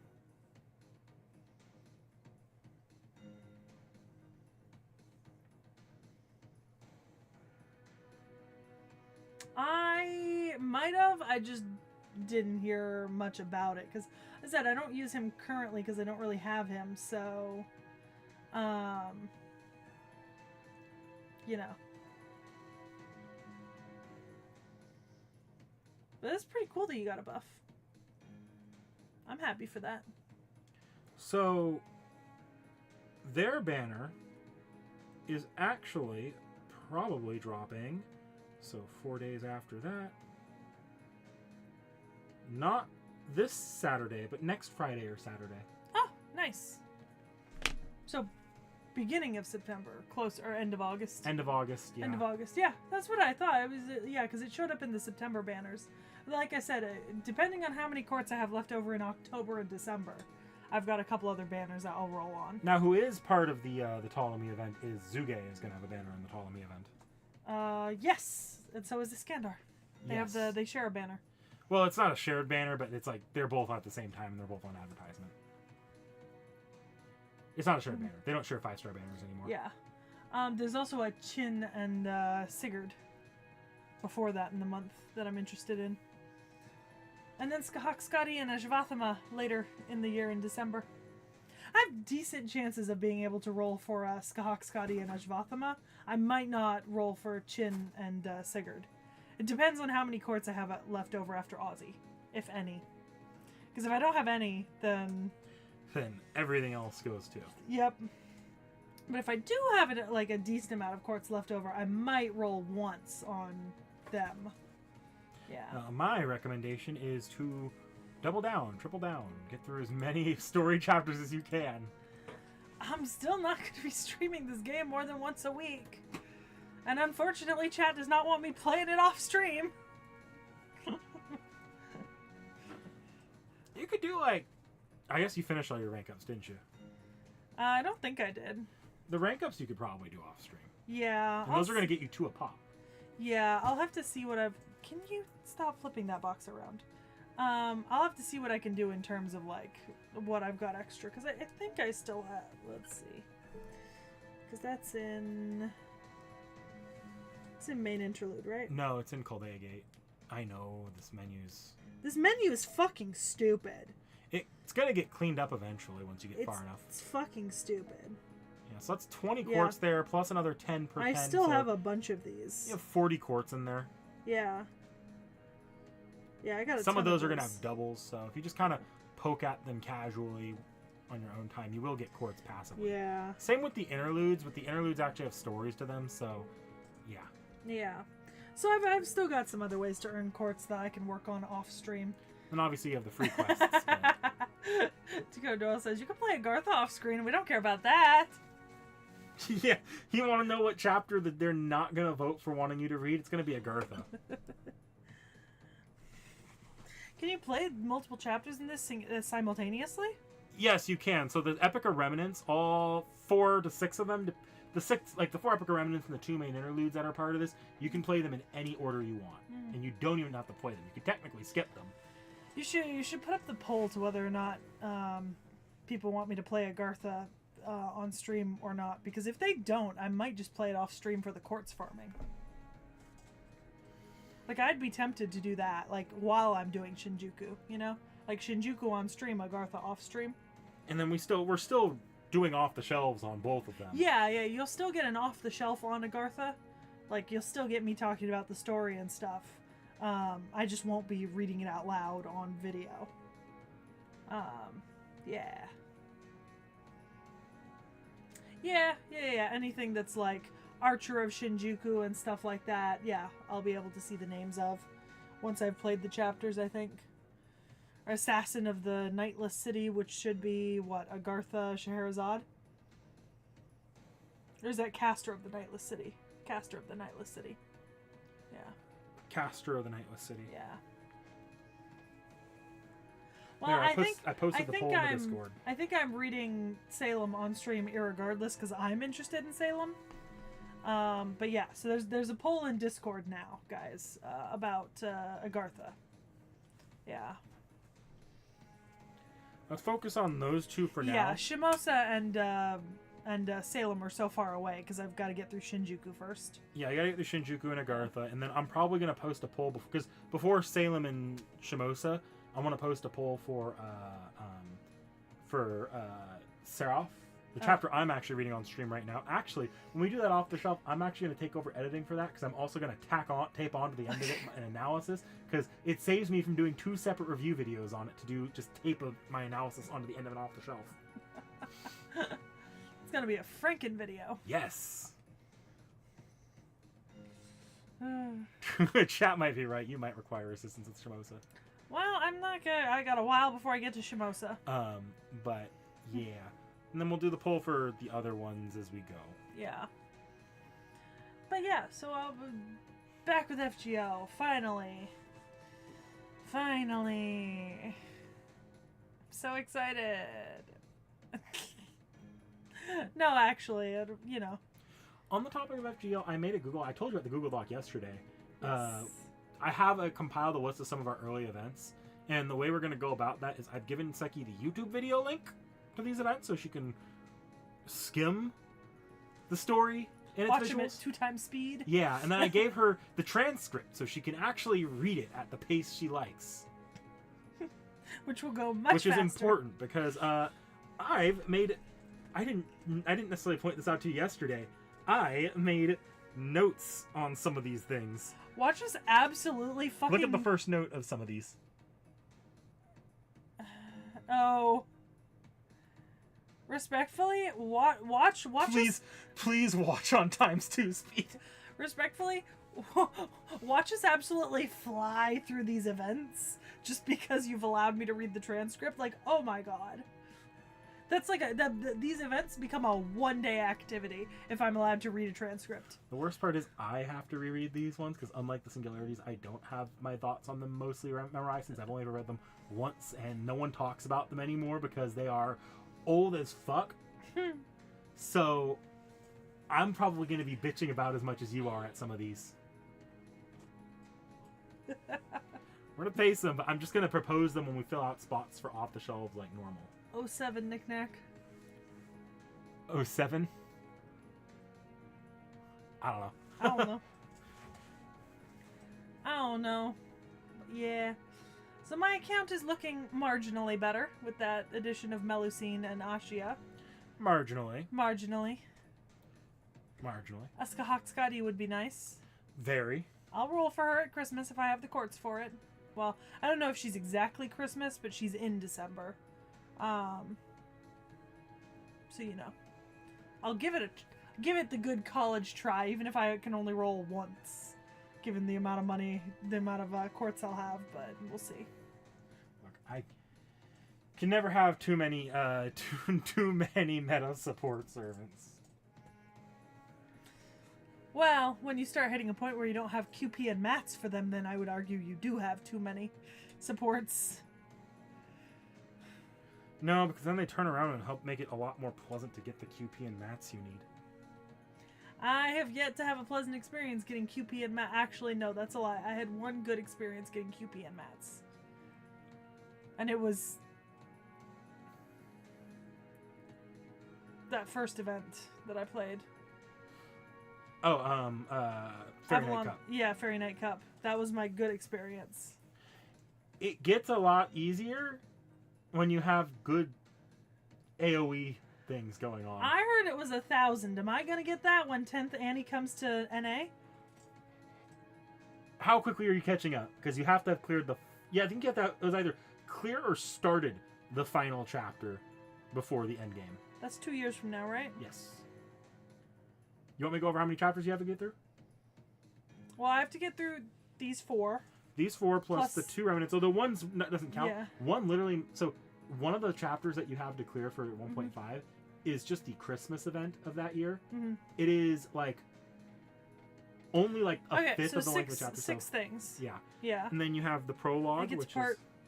So the prologue, yeah. So Anastasia, Goddard Dameron, Sin, Yukshetra, then I'm going to go to the 0.5s. Oku, Imaginary Scramble, Atlantis, Olympus, Hankyo, Avalon Lefay, which I won't count that as 2, even though it's pretty much 3. Tunguska, Trom, Nahui McLawn, Id, Paper Moon, Part 1 and 2 of Ordeal Call 3. I don't remember its name. Trinity Metatronus. And then I don't even know what Grand Dueling and Olga stuff's going to look like. So about 15 chapters. It's 24 months. 2 years is 24 months. That's not a bad breakdown if I was managing on average about 1 chapter a month, give or take some delays. It's not a terrible amount to do. And some of these chapters you're reading on your own time as well to speed things along. Yeah. I think if anything, the only thing that'll stop me from getting there is having to read them aloud on stream. It just takes so fucking long. The problem is the ones that are going to like screw up that 1 a month plan the most are probably going to be Avalon LaFay and Nahui McLawn. Yeah. Because those ones fans are absolutely going to want you to read on stream because they're like the big fan favorites. There's gonna come a certain point, guys, when we get to like these really big long chapters later, where if you actually want me to clear them in a decent amount of time, I'm gonna have to be doing it off stream and maybe just like doing a separate stream reading stuff later. Like there's gonna come a point though. Like given how long it takes to read everything out loud, like if I actually wanted to get caught up, there's no way I'd be able to read most of this stuff out loud on stream. It just wouldn't happen.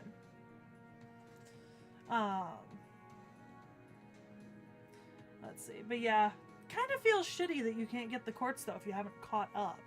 Well, the idea is to incentivize everyone to catch up. It was basically they're putting like they weren't going to give out that quartz except to put a piece of cheese at the end of the treadmill for you to run on.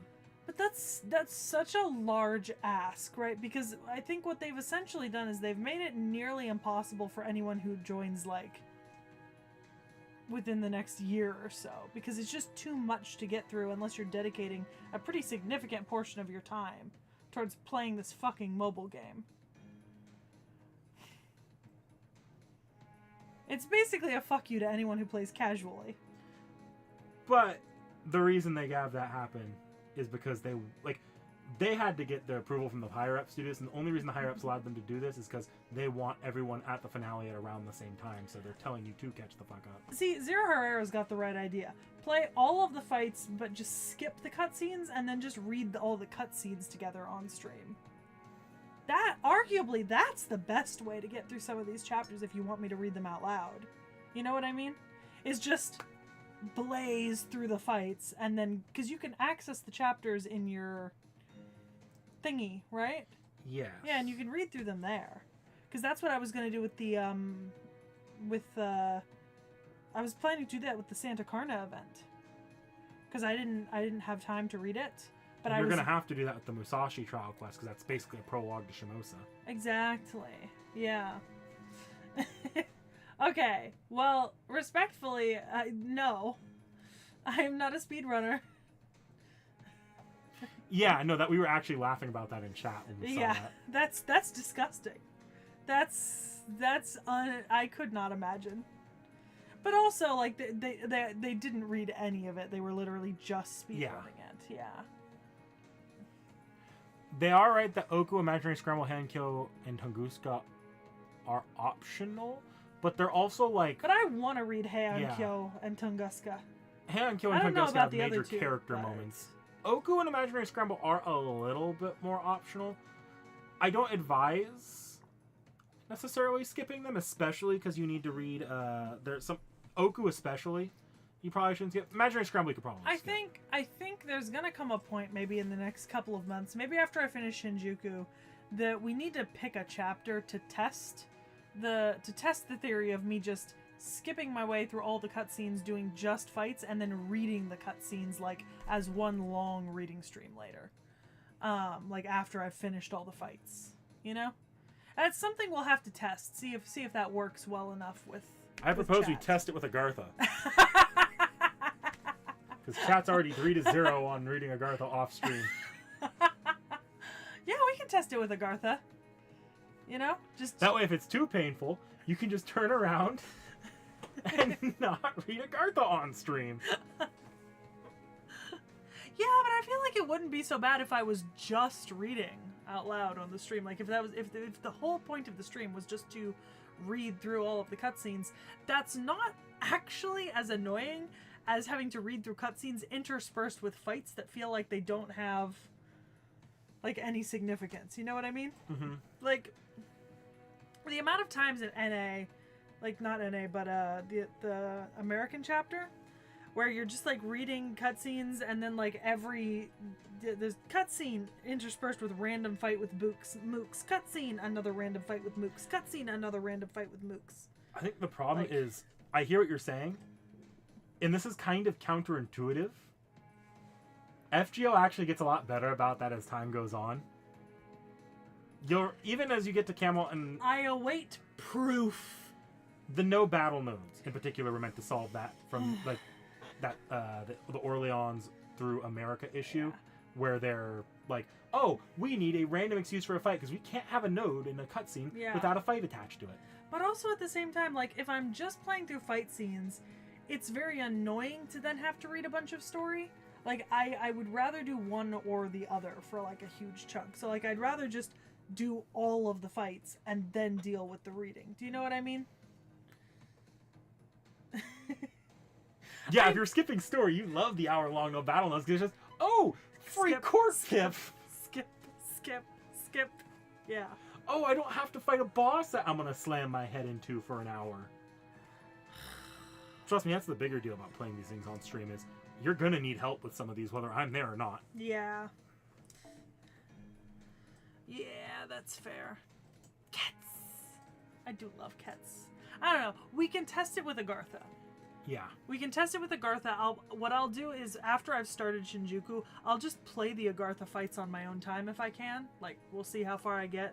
And then once I finish Agartha, we can try doing a stream where I'm literally just reading the cutscenes from Agartha. And then, you know, whether I get through it or not, however my experience with that is will tell me, like, if it's a good idea to do this in the future. Because, like... I could see that working, you know? Like, I wouldn't want to do 2 FGO streams a week, both, like, playing the game and reading in each stream, but, like, if I had, like, one just gameplay stream and then one reading stream, like, on the weekend or something, you know? Like, early morning on the weekend. Well, early morning for me. Or something when I don't have anything else going on, because most of my friends don't bother to get out of bed before noon on weekends. I can say from experience, you can clear almost any FGO chapter just skipping cutscenes and playing only gameplay in 3 to 6 hours. Yeah. I feel like the breaking point there is that if there's a node where I have to make a dialogue option, I think you might just have to, like, if you know I'm going to be reading through something like this, you might just have to Google and see if there's like a choice I need to make somewhere. Shinjuku through Salem, you're not going to have that problem. Yeah. I'll say it right now. You won't have that problem with any Epic Remnants. Yeah. I think that's a bridge we'll burn when we get to it. But you know, depending on the feasibility of doing it this way, that might be something where we just, you know, you tell me which to pick, and I'll just click the button without even considering it and then move on, you know? And then go back and read it later, and then I can bitch about that stuff. Irregardless, it's not a problem right now. We'll see how it works. See how it goes with Agartha.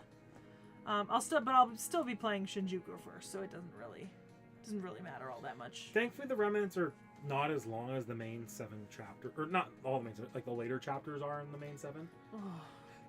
So you'll probably get through at least 3 out of 6 or 4 out of 6 of them a lot quicker than like Camelot, Babylonia, and Eclore Personum did. Well, when we get to Avalon Lefay, we will burn that bridge. But I got a feeling I've got a long way to go before I get to Avalon Lefay. Yeah, let's get to Olympus before we start worrying about Avalon Lefay. Yeah. But like, outside of Epic Remnant, like there's sort of a level here where, like, yes, I could worry about things that might happen in like 15 months, but I could also worry about things that are going to happen in the next 3 months. Yeah. We'll worry about how we go about reading Avalon the Fae in particular. Once I figure out how I'm going to get her through the Wodame fight. Hey, you never know. Maybe I'll pull something useful before then. Like a Skahak Skadi. I say not knowing what would be useful in that fight. See, we had Skahak Skadi for that fight when it first dropped. That didn't help. Did you have Summer Meluseed? I'm joking mostly, but you know what I mean. Yeah.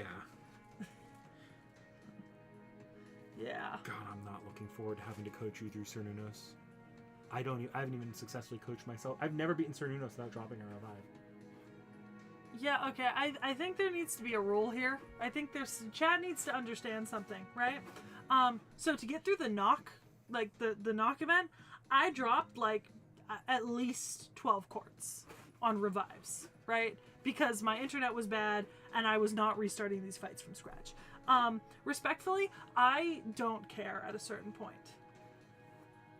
There is a threshold where like I will try a fight once or twice, and if it does not work once or twice, I will just drop a quart. Can you go to the Monoprism shop real quickly? Which one? Just regular Monoprism. Sweet. So I recommend buying all of those because guess what? Those items are just revives. Oh, the continue items? Yeah. Okay. And they're relatively cheap. So, just if you get stuck, yeah, you just heal. Yeah. You only get to use them for 10 days, so you only get next 1 or 2 FGO streams you can do it on. Yeah, but yeah, no, respectfully, I will just drop quarts to revive servants to finish a fucking fight. I'm not prissy about finishing a fight without dropping a revive. At a certain point, I will tell you, fuck you, and just drop a revive to finish a fight. I'm not replaying the same fight 7 times because the servant array I had was not perfect. This is not happening. It's just not happening. But those... Yeah, no, just... I'll remind you to buy those cubes every once in a while when they're available. Yeah. Yeah, no, Dakota, no, we have not done a Wodame video. We have not. It's not even in the schedule. Wodame is not a character in the schedule. It's because he'll be taped onto another character. Yeah.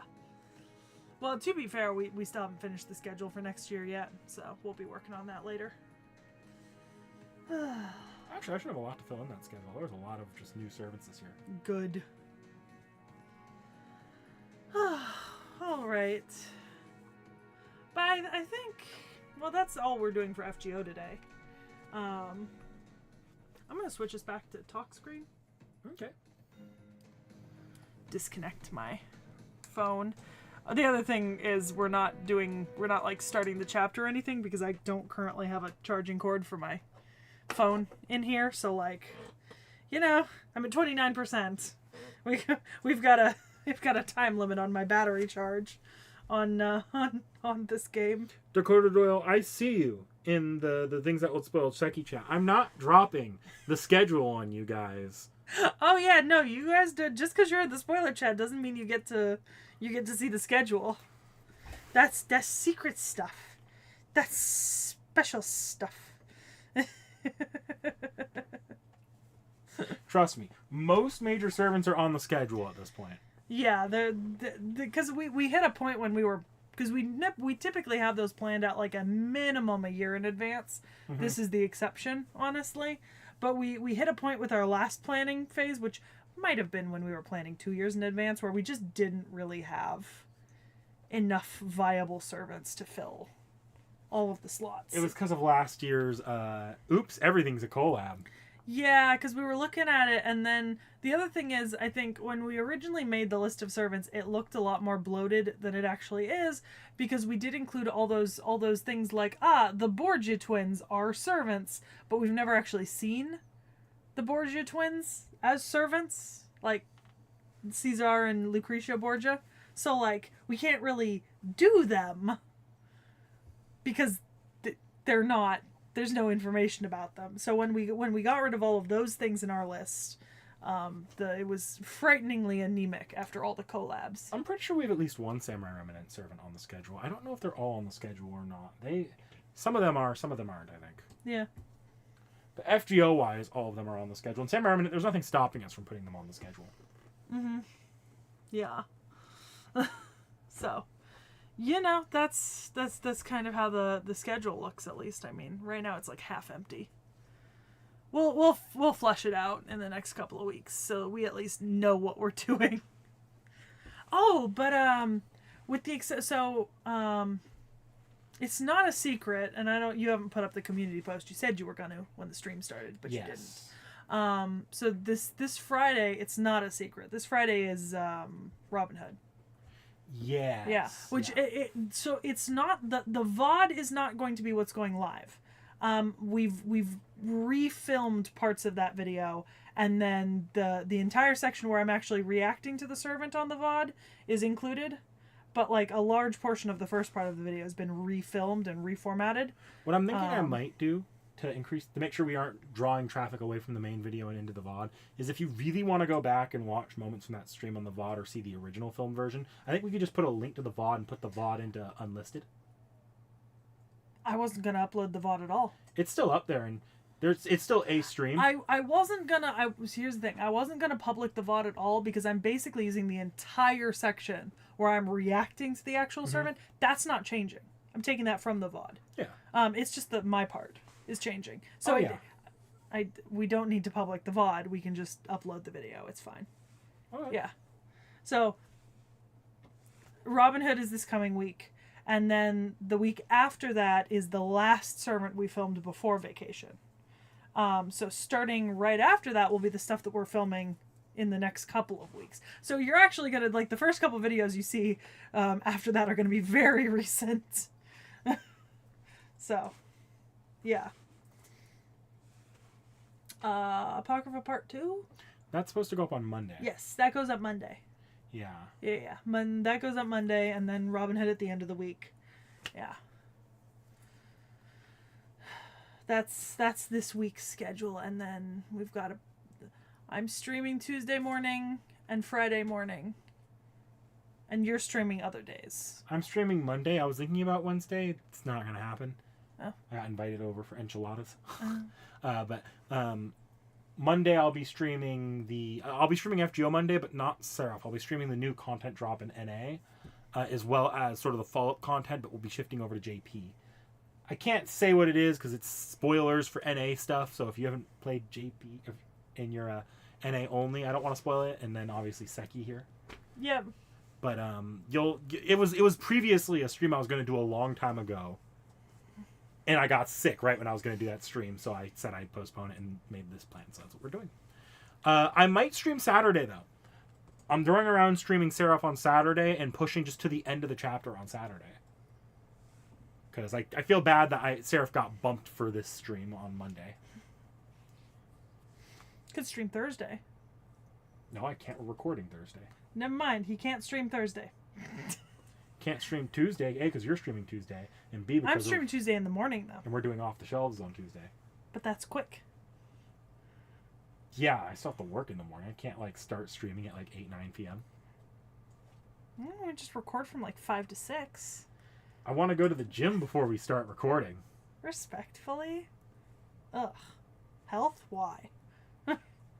My family just made the personal goal of me and all my entire family has made the personal goal to lose 10 pounds by the time we go to Japan. Good luck.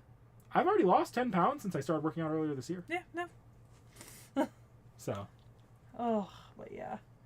So there's a pretty robust stream schedule this week, and then some decent videos. So, go watch the Robin Hood video on Friday. Trying something new with my section. Not something that I would necessarily do always, but ideally it would be something I can do on longer videos on my part. Yeah.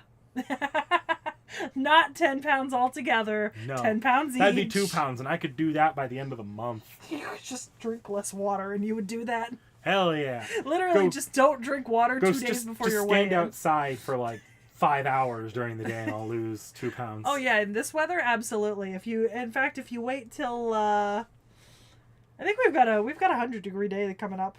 Yeah. Oh, we have a lot of 100-degree days coming up. Which days are those? The entire latter half of the week. Awesome. Well, on Thursday I'm going. Actually, Friday I'll be going to the gym instead of walking my dog that day. Yeah. We're pushing past the 40 degrees centigrade, y'all, for the entire back half of our week. We've actually had quite a mild summer, and that worries me. Summer's almost over. We can only have so many bad summer days left. Mild summers lead into hot falls. True. Hot and long. Because we had a very hot and long fall last year, too. Weather.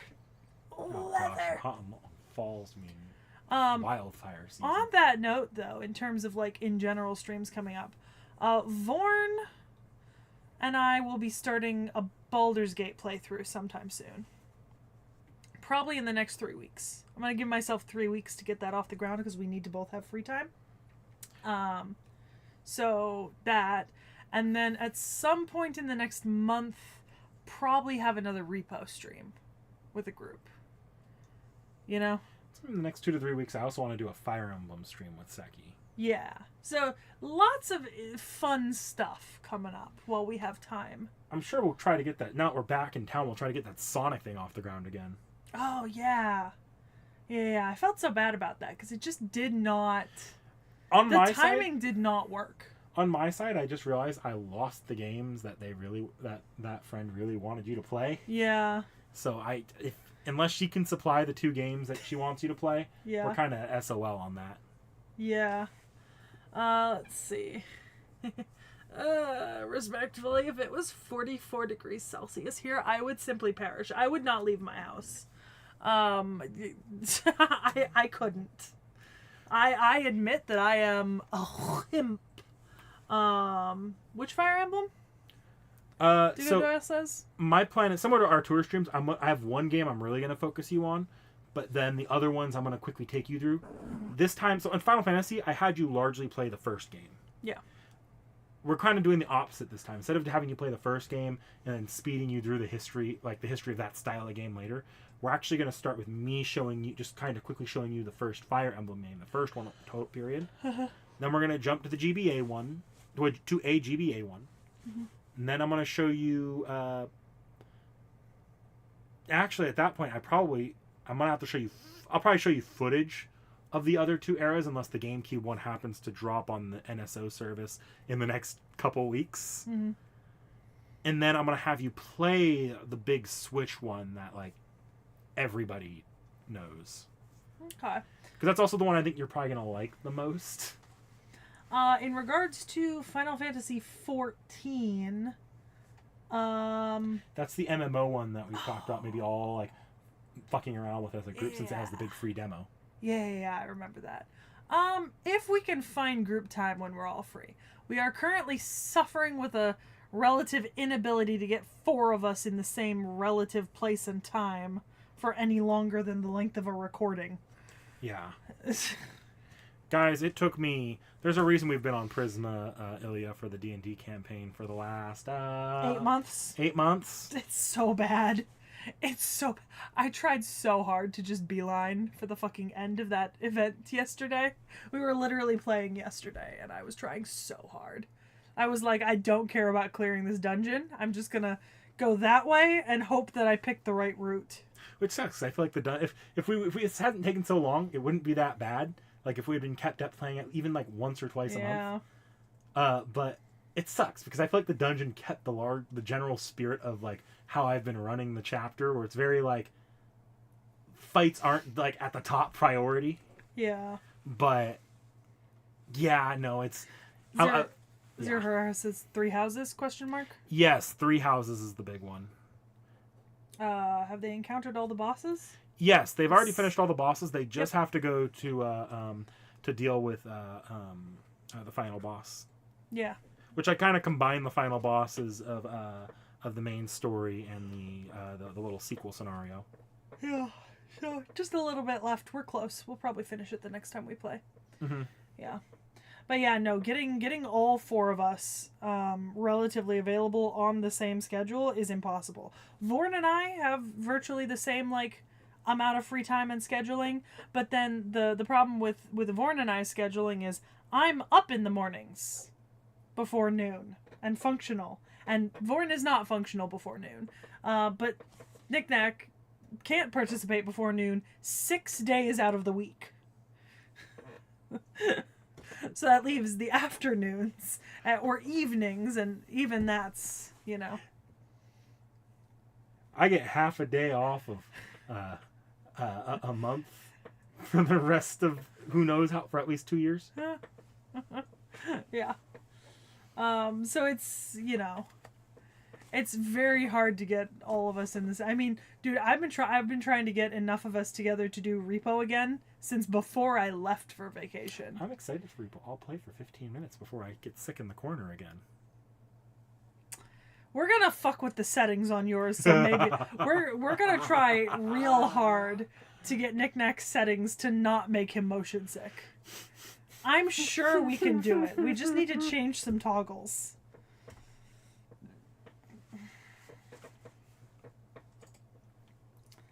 I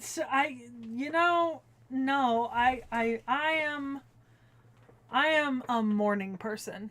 I am typically up like 6, 7 a.m. and functional, and happy. Vorn is not. We asked what time we wanted to do some recording today, and Vorn proposed 4 p.m. Well, to be fair, I don't think Vorn has ever himself proposed anything happening before noon. No. I mean, you should hear the man grumble when we do day trips to the big city. No Dakota Doyle, because I need him there to do the work. I need him to actually play the game. Although we might, there's some mods I want to try on Repo. Like some actual functional mods, because there's a mod that enables you to see the amount of money available on every level. So you can actually like judge how much you've grabbed out of what's available and kind of try to maximize your profit. Mm-hmm. And like I'd love to get that. And then there's a couple of mods that help with chat, so it makes it a little bit easier to communicate with each other. So yeah, definitely we'll try to get a repo stream in the next month, I think. And like I said, next 3 weeks or so for Vorn and I playing Baldur's Gate. Which, like, in theory, Knick-Knack and Realm have an invitation to join our Baldur's Gate game. The problem is I wouldn't be able to dedicate enough time to consistently play, and you guys are probably... actually, I don't know. With Vorn, you're probably not doing it in the morning. No. I can guarantee you we're not doing it in the morning. But time would be a bigger thing, is I feel like if I joined, I would just trip you guys up in terms of scheduling. I almost want to see if I can persuade him to do it at like 9 a.m. on a Sunday. Can you imagine? I mean, he doesn't have to leave his house. Me trying to fuck with Vorn. 9 a.m. Sunday stream. We might be doing honor mode. Honor mode? Yeah. What's honor mode again? It's the hardest mode of the game. Basically, when you die, you die. I think the problem is the difference with something like a You have no save. Yeah, you just have to restart the run when you all die. Permadeath. Yeah. So if Vorn dies, it becomes a single player Well, playthrough. if every single person and all your companions die, it's the end of the road. But like, so long as one person's alive, they can revive you through withers. But yeah, no, there's no save, so you cannot go back. You cannot. Yeah. The problem with joining something like that, though, is if you're playing like a multiplayer campaign, you're basically in it to play the multiplayer campaign. Yeah. It's not like if we were to do Final Fantasy XIV, let's say. Mm-hmm. Yes, we would probably all play the story together, but I could then turn around and on my own time still keep that up on the channel and stream grinding on my own time. Same with Seki. Yeah. And I'm not going to act like Vorn or Realm are going to stream. Maybe we can persuade them to. You should try to get Vorn to stream the Baldur's Gate on his end. I should. I'll make Vorn do the streaming. Yeah, that would make my life so much easier. he can control the stream, and then I can just run off and do whatever I want. Yeah. That could be kind of a good like tutorial for him and have you there helping him. Yeah. On call, so if he has problems with the game, you can help him. If he has problems with the stream, you can help him. Yeah. Vorn is like, if anyone's going to stream, it's probably going to be Vorn. I have a general fear of playing Baldur's Gate with him. Really? I'm almost positive he's gonna fireball me at some point just because he doesn't. And do you know why I know he's gonna do it? It's because he's not gonna check the actual radius of the attack, and he's gonna go, well, fuck it, she's got enough health, and then do it. You've also got to hold yourself to not letting the fact that you know what's going to happen change what decisions Vorn as a person is making. Oh, I'm fine with that. Yeah, like, if Vorn's gonna kill your favorite character because he decides to go and pick a fight with characters obvious that weren't picking a fight with him, you gotta let him make his own grave, dig his own grave, make his own bed. To a certain extent. I'm certainly not gonna... Well, he's played the game on his own, though. A little. He's not going into it blind.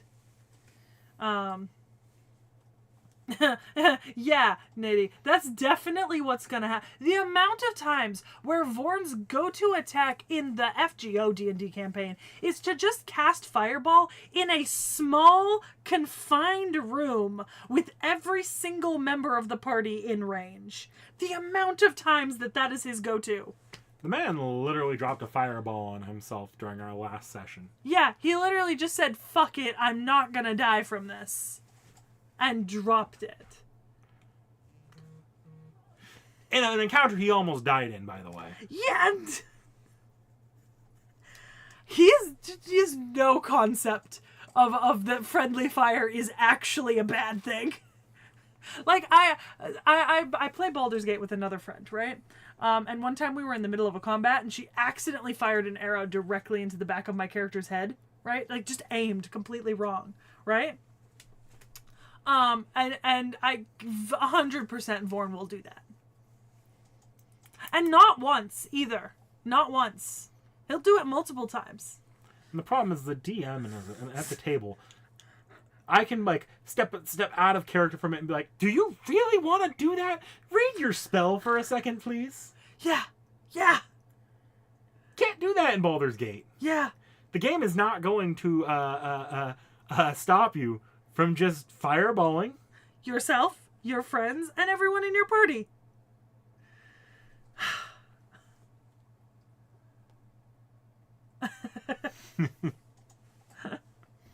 Oh, that's fair.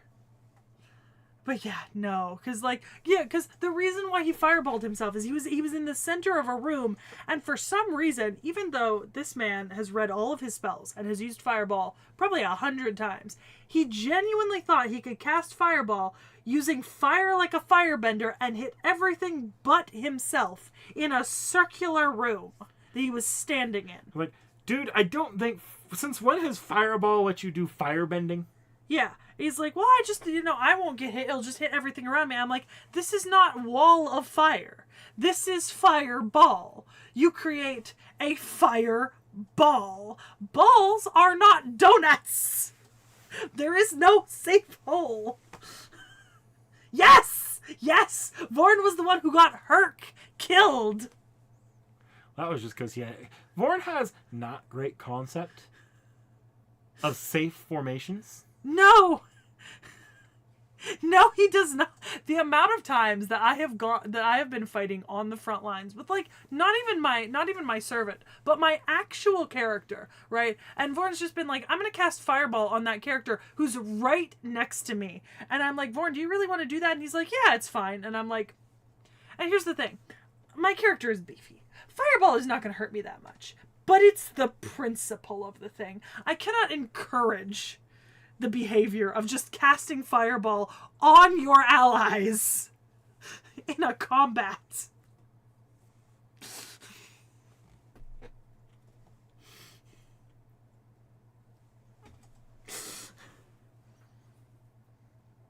I cast Fireball. Yes! Yeah. Yes, he has, like, other AoE spells he also uses instead of Fireball. Yeah, the thing is, he'll do this with just about any spell. Like, that man has friendly fired on me with, like, half of his spells. Like, genuinely. I think the only spells he hasn't hit me with as friendly fire are the single target spells. Anything that has a radius, a cone, a line, or a ball, he has hit me with. Last session, I also had to start enforcing concentration on him. Yeah, he was like, let me just hold, like, the fucking wall of force while casting fireball. Like, that's not how concentration works. Yeah, like, Vorn always plays spellcasters. Vorn has never not played a spellcaster in any D&D campaign that he's ever been in, whether you're running it or not. Vorn always plays spellcasters. But I don't think the DMs often enforce concentration as much as we should. A lot of DMs do, but a lot of DMs have a more encyclopedic knowledge of the spells that require concentration. Whereas I probably should look through some of Vorn's spells, because he does a lot of like, oh, I'm doing this and this and this and this should happen. I'm like, yeah, does this require concentration? Yeah, here's the thing: is that like this man has been playing wizard characters since 2017, and still does not understand the concept of friendly fire and concentration. Like, I'm bad at spellcasters, but at least I understand the basic principles of spellcasting.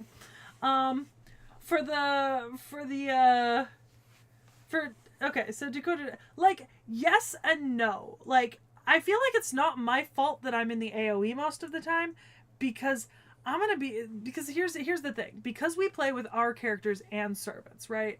There is a general tendency for whoever's operating MASH to get her up right close to whoever we're fighting, which automatically puts MASH into the AoE zone for his attacks. The amount of times he's AoE'd MASH is insane. So he puts whoever's operating MASH puts her right up into it.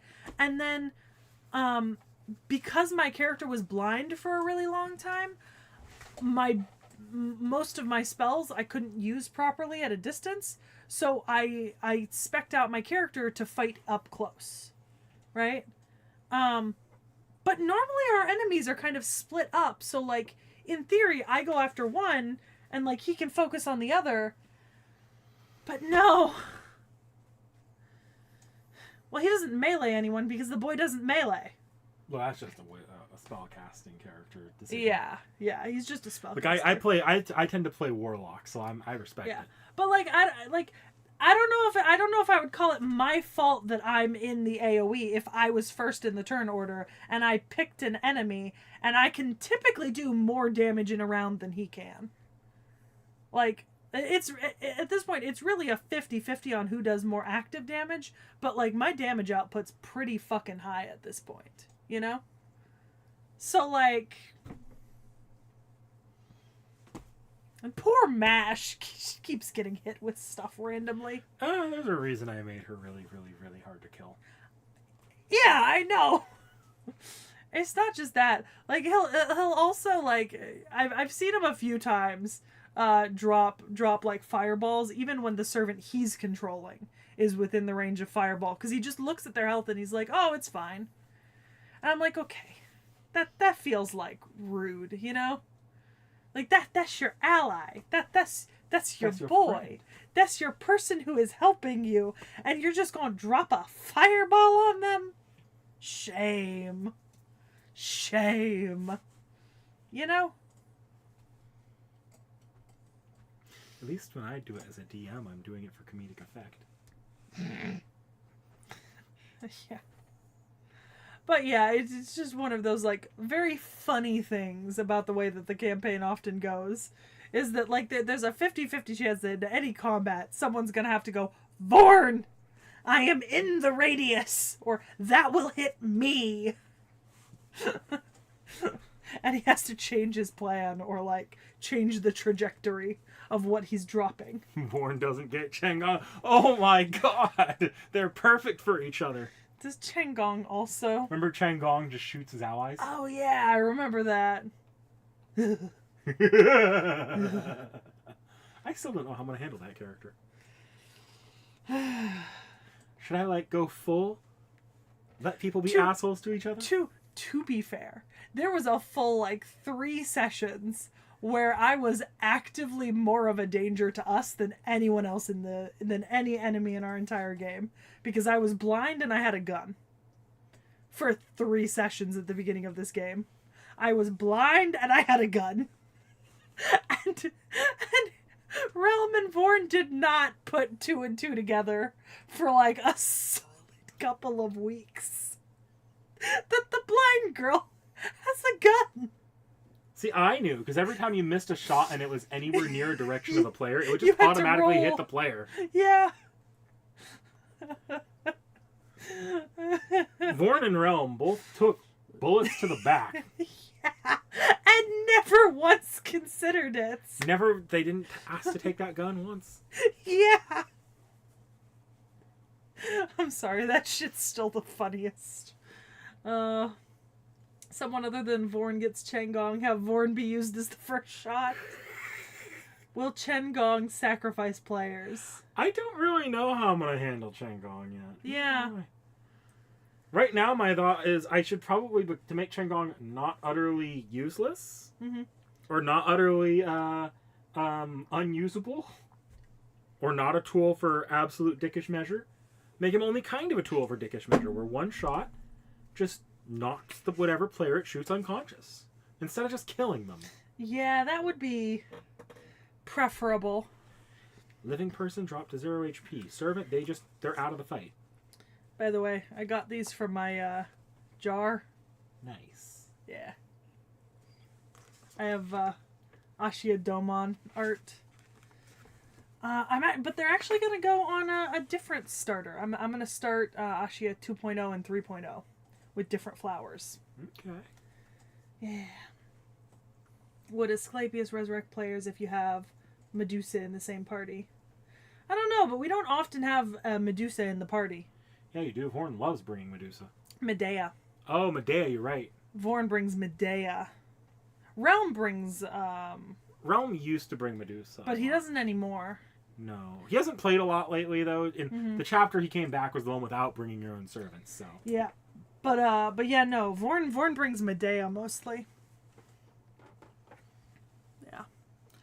Well, I think we're gonna have to get going. Yeah. I'm starting to get tired, mostly because I'm still a little jet-lagged and off-scheduled.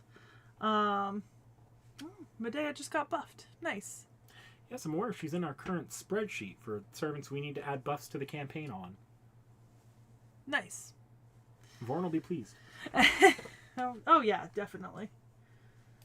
Definitely. Well, so you'll see. You're streaming tomorrow night. I'm streaming Tuesday. I'm streaming Friday. Yep. Oh, Friday is Witcher ? I need to see if underclocking my... We'll see on Friday morning if underclocking my GPU fixes the crash problem I'm having. Like Steam said it would. So, yep. This pleases Vorn. It will. Alright, guys. We'll see you throughout the week in various videos and streams. I'll see you tomorrow. Yeah. And back to our regularly scheduled content. Night, everybody.